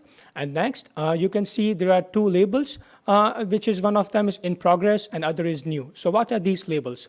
So in progress is providing us the information of the status of the specific action. So this action is in progress right now and is not completed. And similar to in progress, we have other labels such as on hold and so on. And other label is new. So what is new label? So this action is having a new label because the action was newly introduced in 2026. And similar to the new label, we will also have a discontinued label. So let's say if some action is removed, and then we will see the discontinued label instead of that new label. And now let's explore what's inside those actions. So once I click one of these actions, I get specific details about that actions.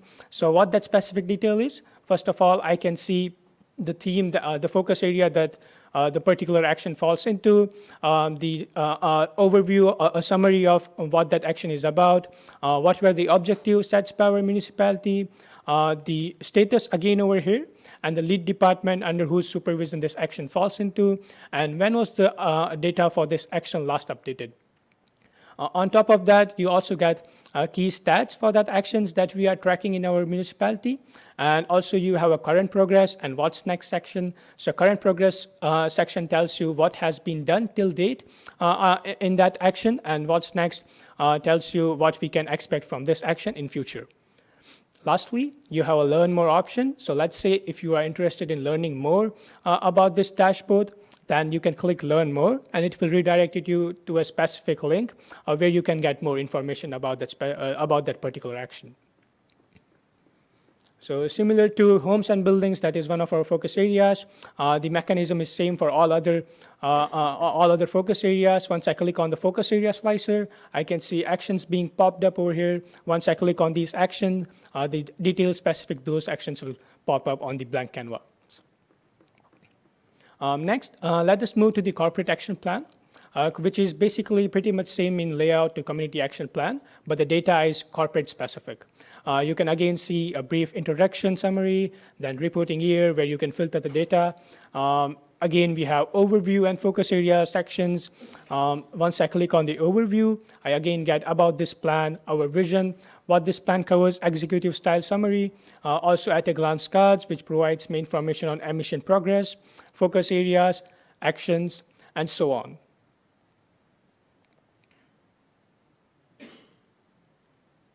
Next, let us move to plan reports and timeline page. So in this page, as you can see, we have provided a timeline of our plan, how we adapted what was our traditional approach and how we are transitioning into the dashboard. So let's cover this in detail. On this page itself, you can get a link to our full plan, which was adopted in November 2022. If somebody is interested in knowing what that plan was about, they can simply click this button, and this will redirect them to the specific document. Before this dashboard was introduced, we were tracking data in forms of progress reports, which were manually drafted by our staff, and we wanted to be as transparent as possible with the residents. We didn't want to lose any of the previous data, so we provide them access to those previous documents from the dashboard itself. And we also had a plan evaluation conducted in 2025, which was also part of this transition, and residents can also access it just with one click. And next, about the transition report. So what is transition report? Earlier, our plan had a different structure, and we had to kind of manipulate it in order to make it as user-friendly as possible. So what do I mean by manipulation? In that manipulation, a lot of themes were consolidated in one theme, new actions were added, some of them were deferred, so they were removed, and all of those were documented and saved. And if anybody wants to look at what were the changes done, they can simply click Learn More and will be redirected to that specific document. Next, one of the key features of this dashboard is alongside displaying information in visuals, it will also display, it will also create automated reports. So let's say the staff was drafting the reports manually, and it was taking around 2 to 3 months of their time. And now it is a byproduct of the dashboard. With one click, you get the report ready. And we will be exploring that report at the end of this dashboard tutorial. And those reports will be produced annually and can be available over here. So if somebody is interested in looking them and wants to look something else from the dashboard, they have an option to view information in the report view as well. Lastly, we also conduct climate change impact surveys at our municipality, and the results for those surveys are published on our website, but you can always access them from this dashboard too. Let's move to the last section of the dashboard. That's about the dashboard. So if I had clicked the button on Learn How to Use a Dashboard on the home page, this is where I would have been redirected. So let's explore this page. First of all, you can see we have how to use this page on all the pages so that users can familiarize themselves with the page. Next, in the How to Use page itself, you have terms and definitions that were used across the dashboard. If you are unfamiliar with any of the terms, you can always come back to this page and refer to the definition of it. Next section is what each page shows, which is a brief overview of what each page is and what you can expect from those pages. For example, Community Action Plan shows us community-wide actions, progress, indicators, and focus areas, and it is same for all other pages. Next, as we know that the main features, the main data reflecting pages are Community Action Plan and Corporate Action Plan pages. So this section kind of guides you on how you can navigate that page. So first of all, you are supposed to select Overview. Then once you select Overview, we'll get Executive Plan-wide Summary. Then once you are done with Overview, you can go on to selecting Focus Areas. Action Slicer will pop up, select Actions, and then you'll get Specific Summary, Indicators, and next steps are relevant to that action. And next section is how to read the dashboard information. Our dashboard conveys information in variety of visuals, be it progress bars. So we thought it would be helpful for viewers or the users that we tell them how they can interpret the information displayed through those visuals. So you can always come to this section and learn what the progress bar are about, what the reporting year is, and what are the indicators, and what are the status labels.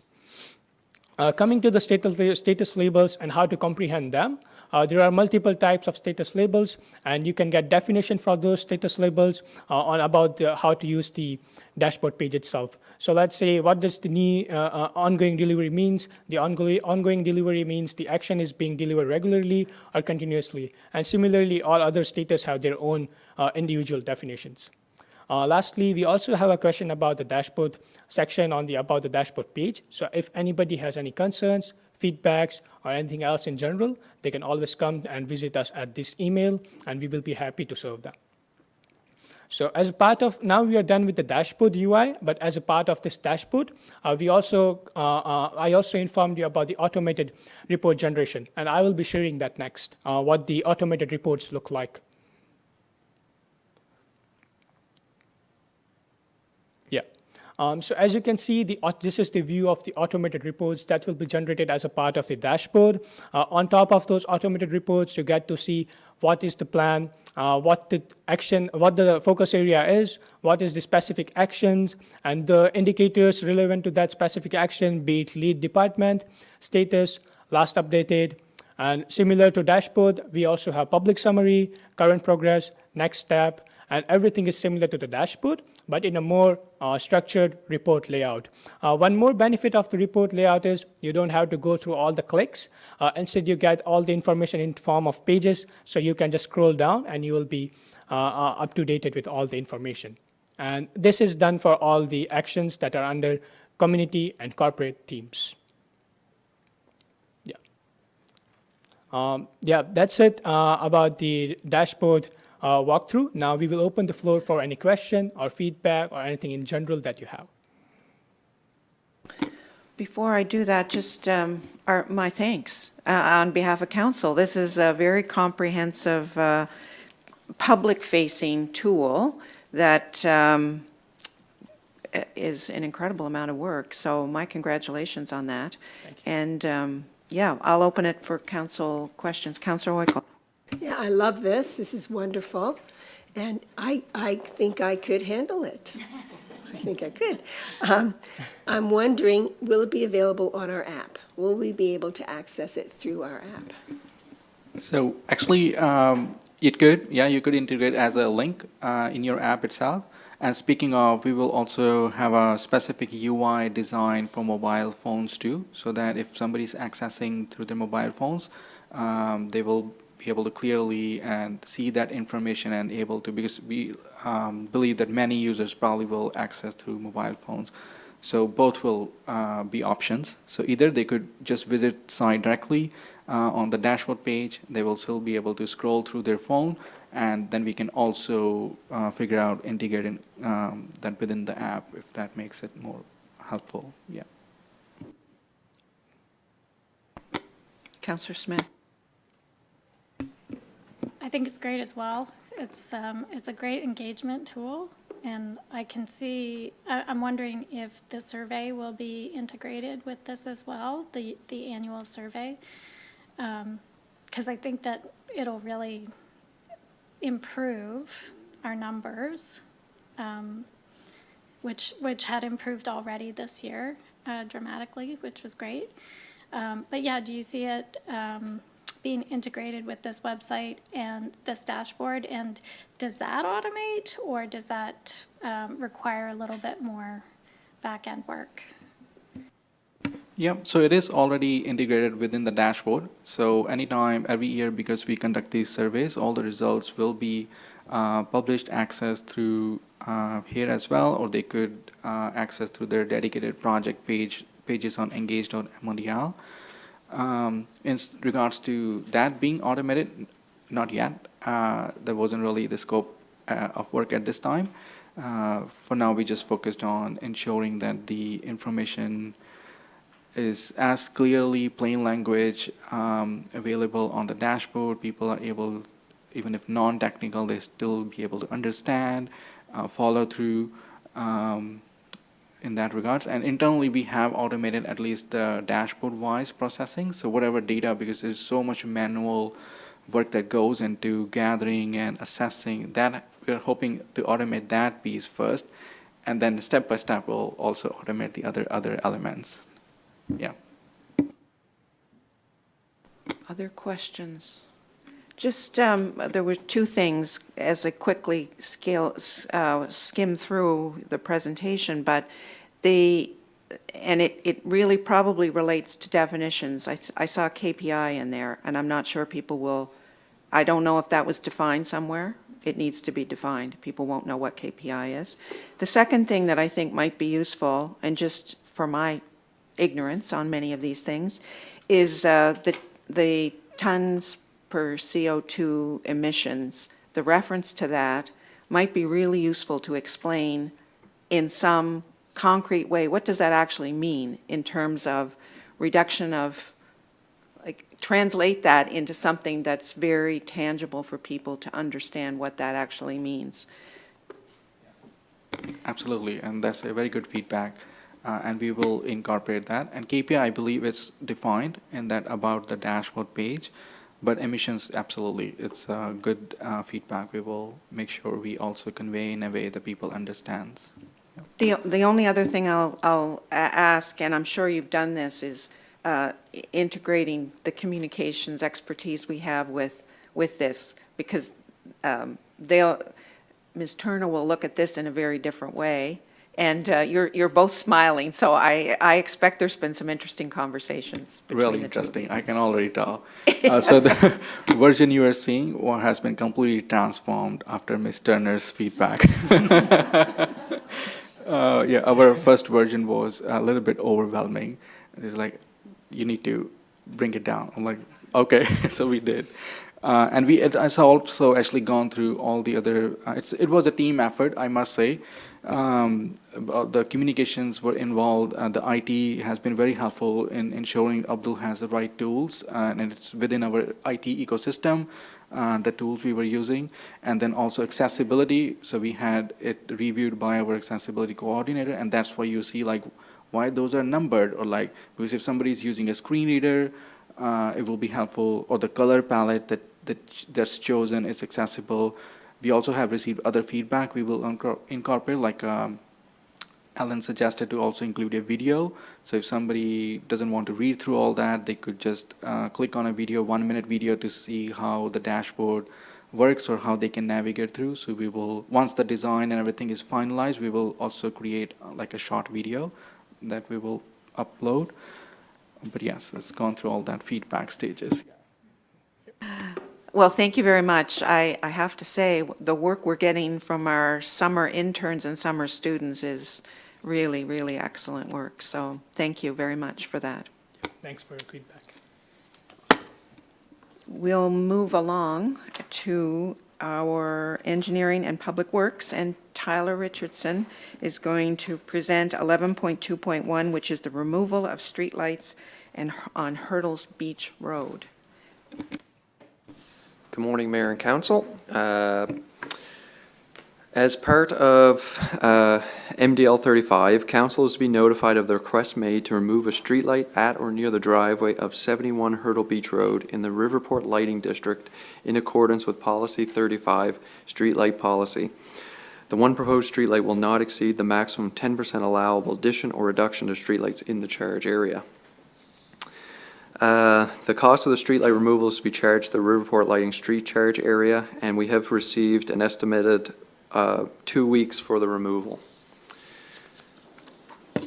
The proposed removal of the streetlight being requested will continue in accordance with Policy 35 Streetlight Policy and not exceed the maximum allowance of 10% to the total street lighting in the charge area. Deputy Mayor Vino. Thank you. Just a quick question on the streetlights. Who put in the request? It would have been Councillor Brooks. Okay, and just as the person, I suppose, acting in his place, did it come from a resident that requested it through? They're typically Councillor spurred Brooks? by a resident for addition or reduction, and then as per the policy, that has to come through a councillor request. A follow-up to that?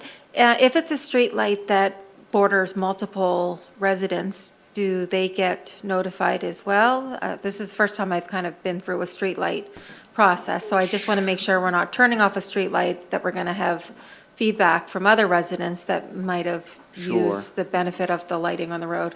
Yeah, typically that's kind of on the councillor end. We kind of hope that they speak to some people in the area through that request. And as it comes from the councillor, we proceed with the operational part of it, which would be adding or removing that light through Nova Scotia Power or the Riverport Electric.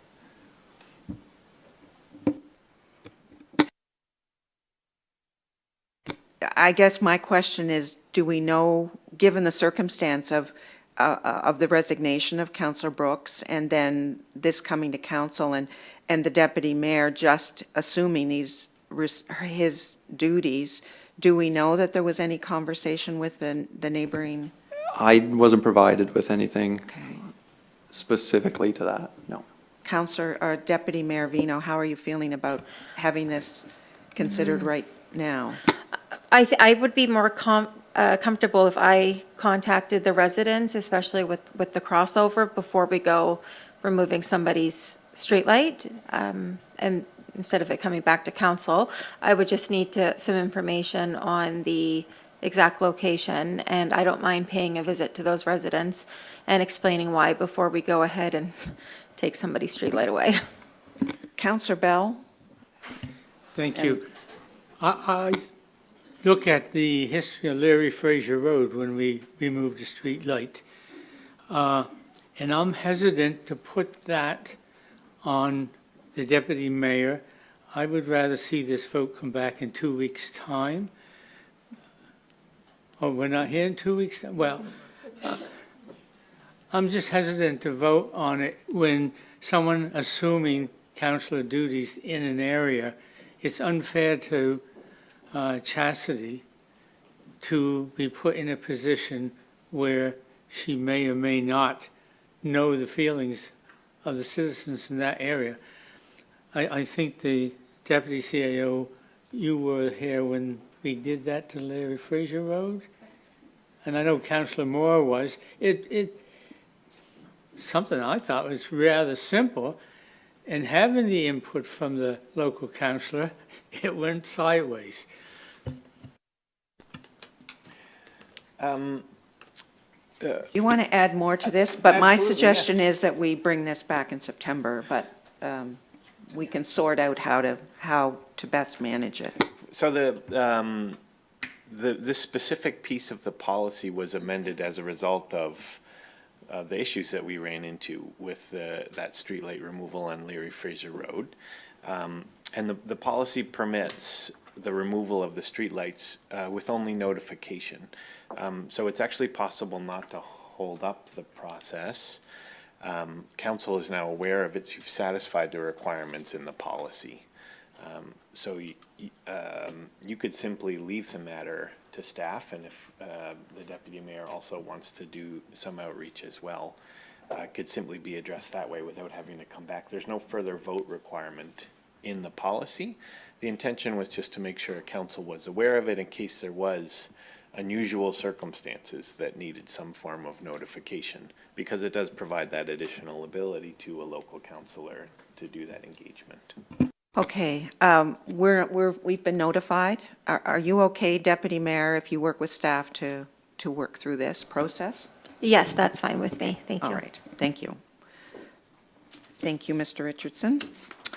We are moving along, and we're going to finish our regular council meeting. We have an in-camera session, but we will go through all the items on this agenda before we break for the lunch with the Premier. So next on the agenda is 11.3.1, is the proposed fire tax rates for 2026-27. And they have been approved at community meetings and ratepayers meetings. So we do have that, but it is our responsibility to approve them. So if I could have a motion, put the motion that we have before us, someone would put that on the floor. Councillor Hubley, thank you. Thank you to Mayor McLean-Weil and members of council. I move that municipal council approve the fire tax rates per $100 of assessment for the fiscal year ending March 31st, 2027 as presented, and I so move. And that's seconded by Councillor Bell. Any discussion on the motion? All those in favor signify by raising their hand. Motion is carried unanimously.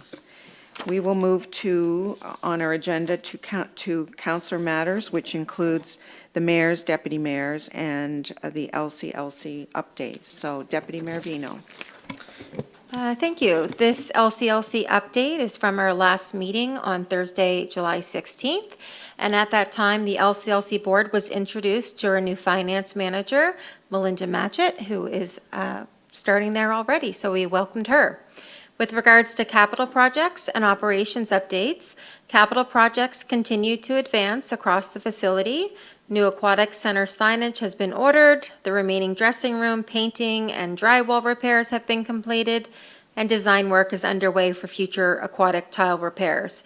We've been talking about that for quite some time now, so we're looking forward to that being done.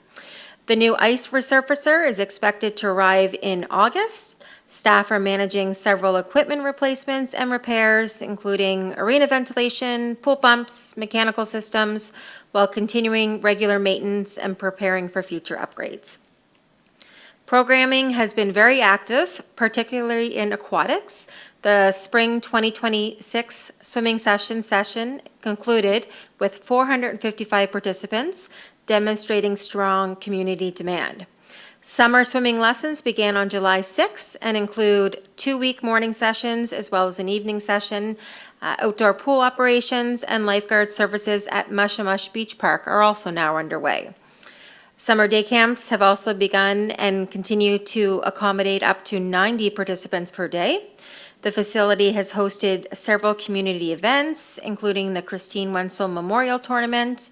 Work continues on the new Membership Advantage program, which is expected to enhance member benefits while creating additional sponsorship and advertising opportunities for the facility. And finally, facility traffic remains strong with over 200,000 visits year to date at the LCLC. We break for the month of August and will continue meetings in September. Any questions on that report? Okay. Councillor Smith.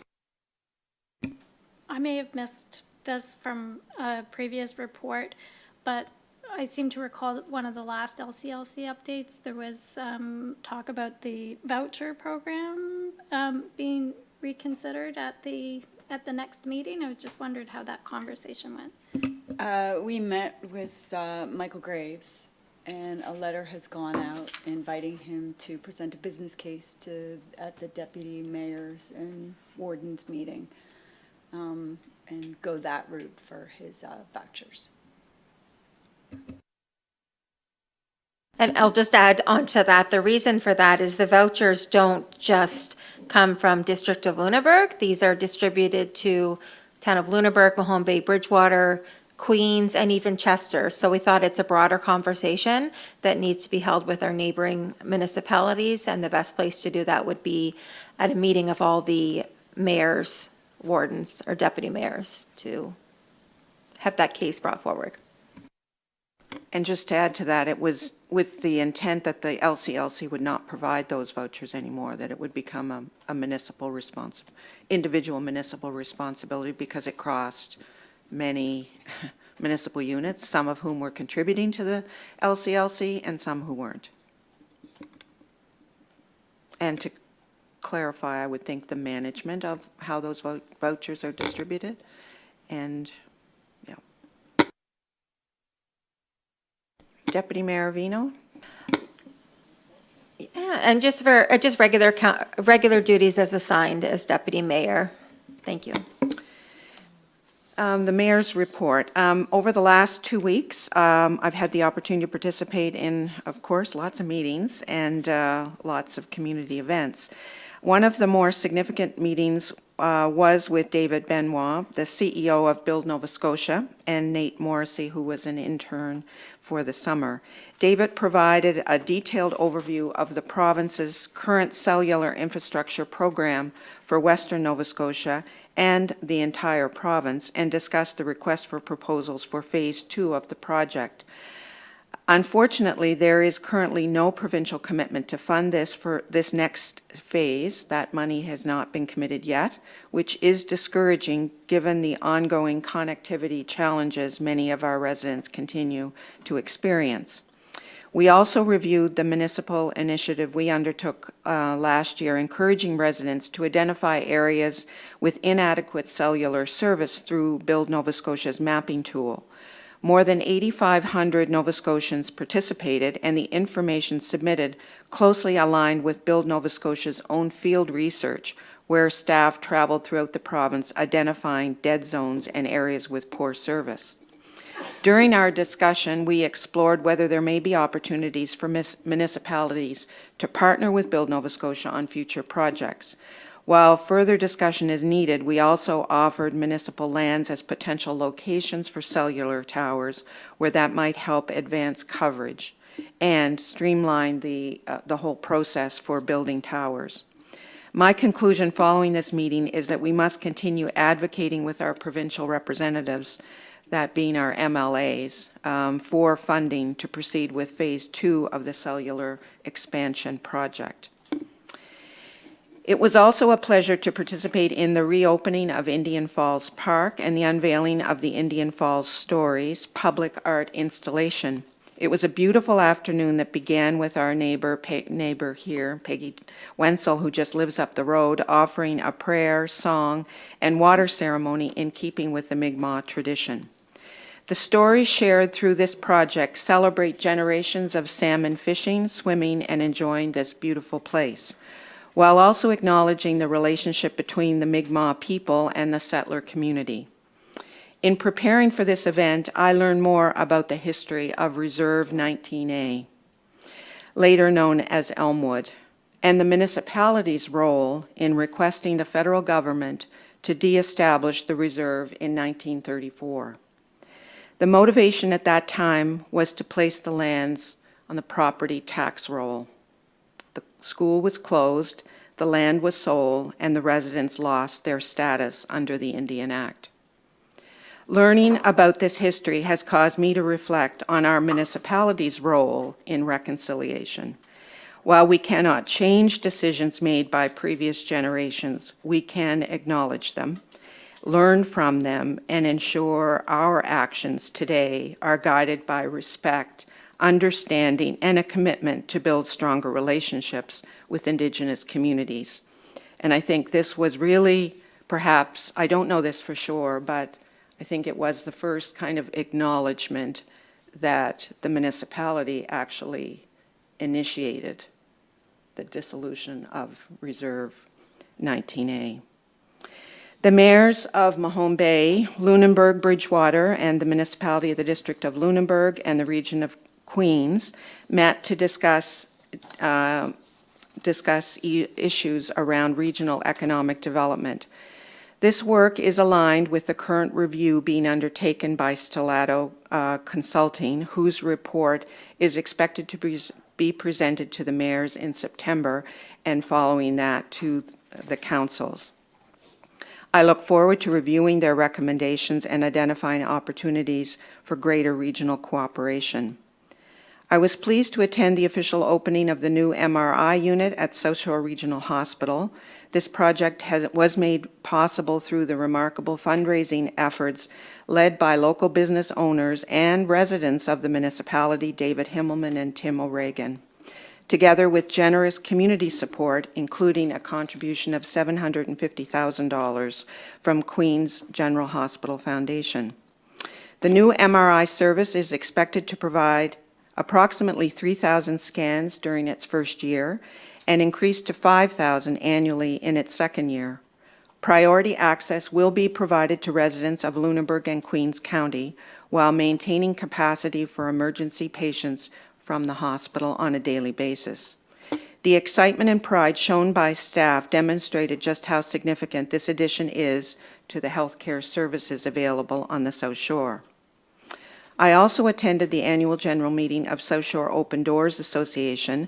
This organization has experienced tremendous growth over the past year and continues to play a vital role in addressing homelessness and supportive housing needs across Lunenburg and Queens County. Their new shelter on Elm Street provides a welcoming and dignified space for those experiencing homelessness, replacing the temporary location that had operated from the Phoenix Street Church Hall. Their future plans include expanding transitional housing and acquiring additional affordable housing units to ensure long-term housing opportunities remain available within our region. Their work is an excellent example of community organizations responding to complex social challenges. And I have to say that the expansion of their staff has really it's quite astounding how much additional staff and capacity they have built over the last year. Tomorrow evening, Council will consider what I hope will be the final steps in adopting our new municipal planning strategy and land use bylaw.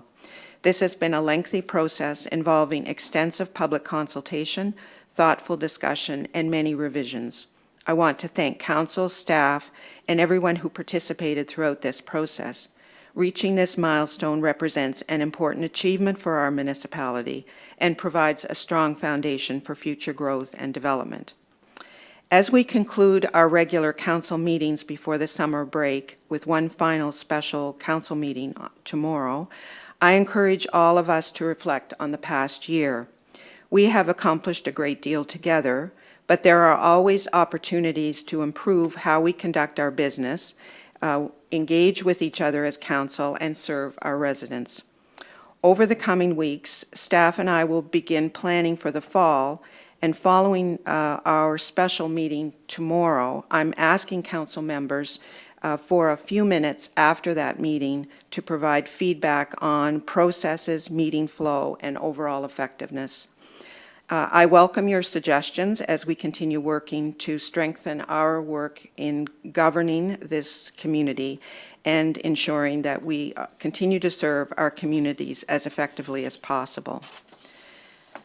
I think this concludes what I had to say today, but I'm happy to answer any questions.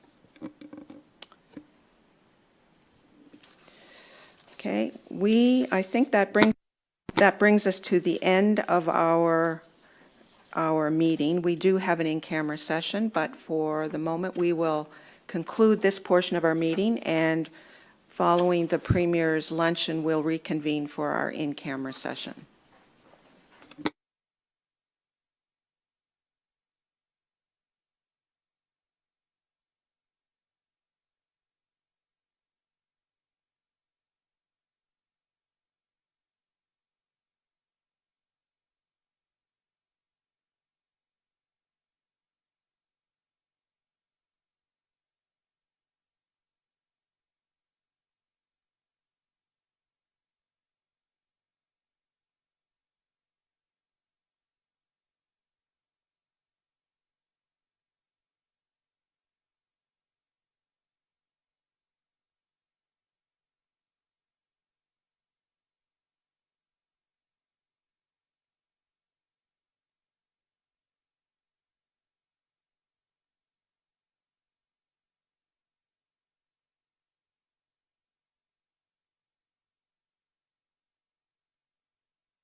Welcome back to our council meeting of Tuesday, July 28th. We have completed our business for this day, our regular business, but we do have items to go in camera for discussion. So I would entertain a motion to go in camera, please. Moved by Kathy, Councillor Moore, seconded by Councillor Hubley. All in favor? Motion is carried.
We have now come out of camera, and we have a motion for the floor. Councillor Burns? Thank you to Mayor McLean-Weil and members of council. I move that municipal council approve the MOU regarding Exit 12A as presented. And a seconder for the motion, seconded by Councillor Bell. Is there further any discussion on the motion? All those in favor signify by raising their hand. Those opposed? Councillor Burns Councillor DeLong and Councillor Smith are opposed. Motion is carried. We have no further business on our agenda, so I declare the meeting adjourned. Thank you, everyone.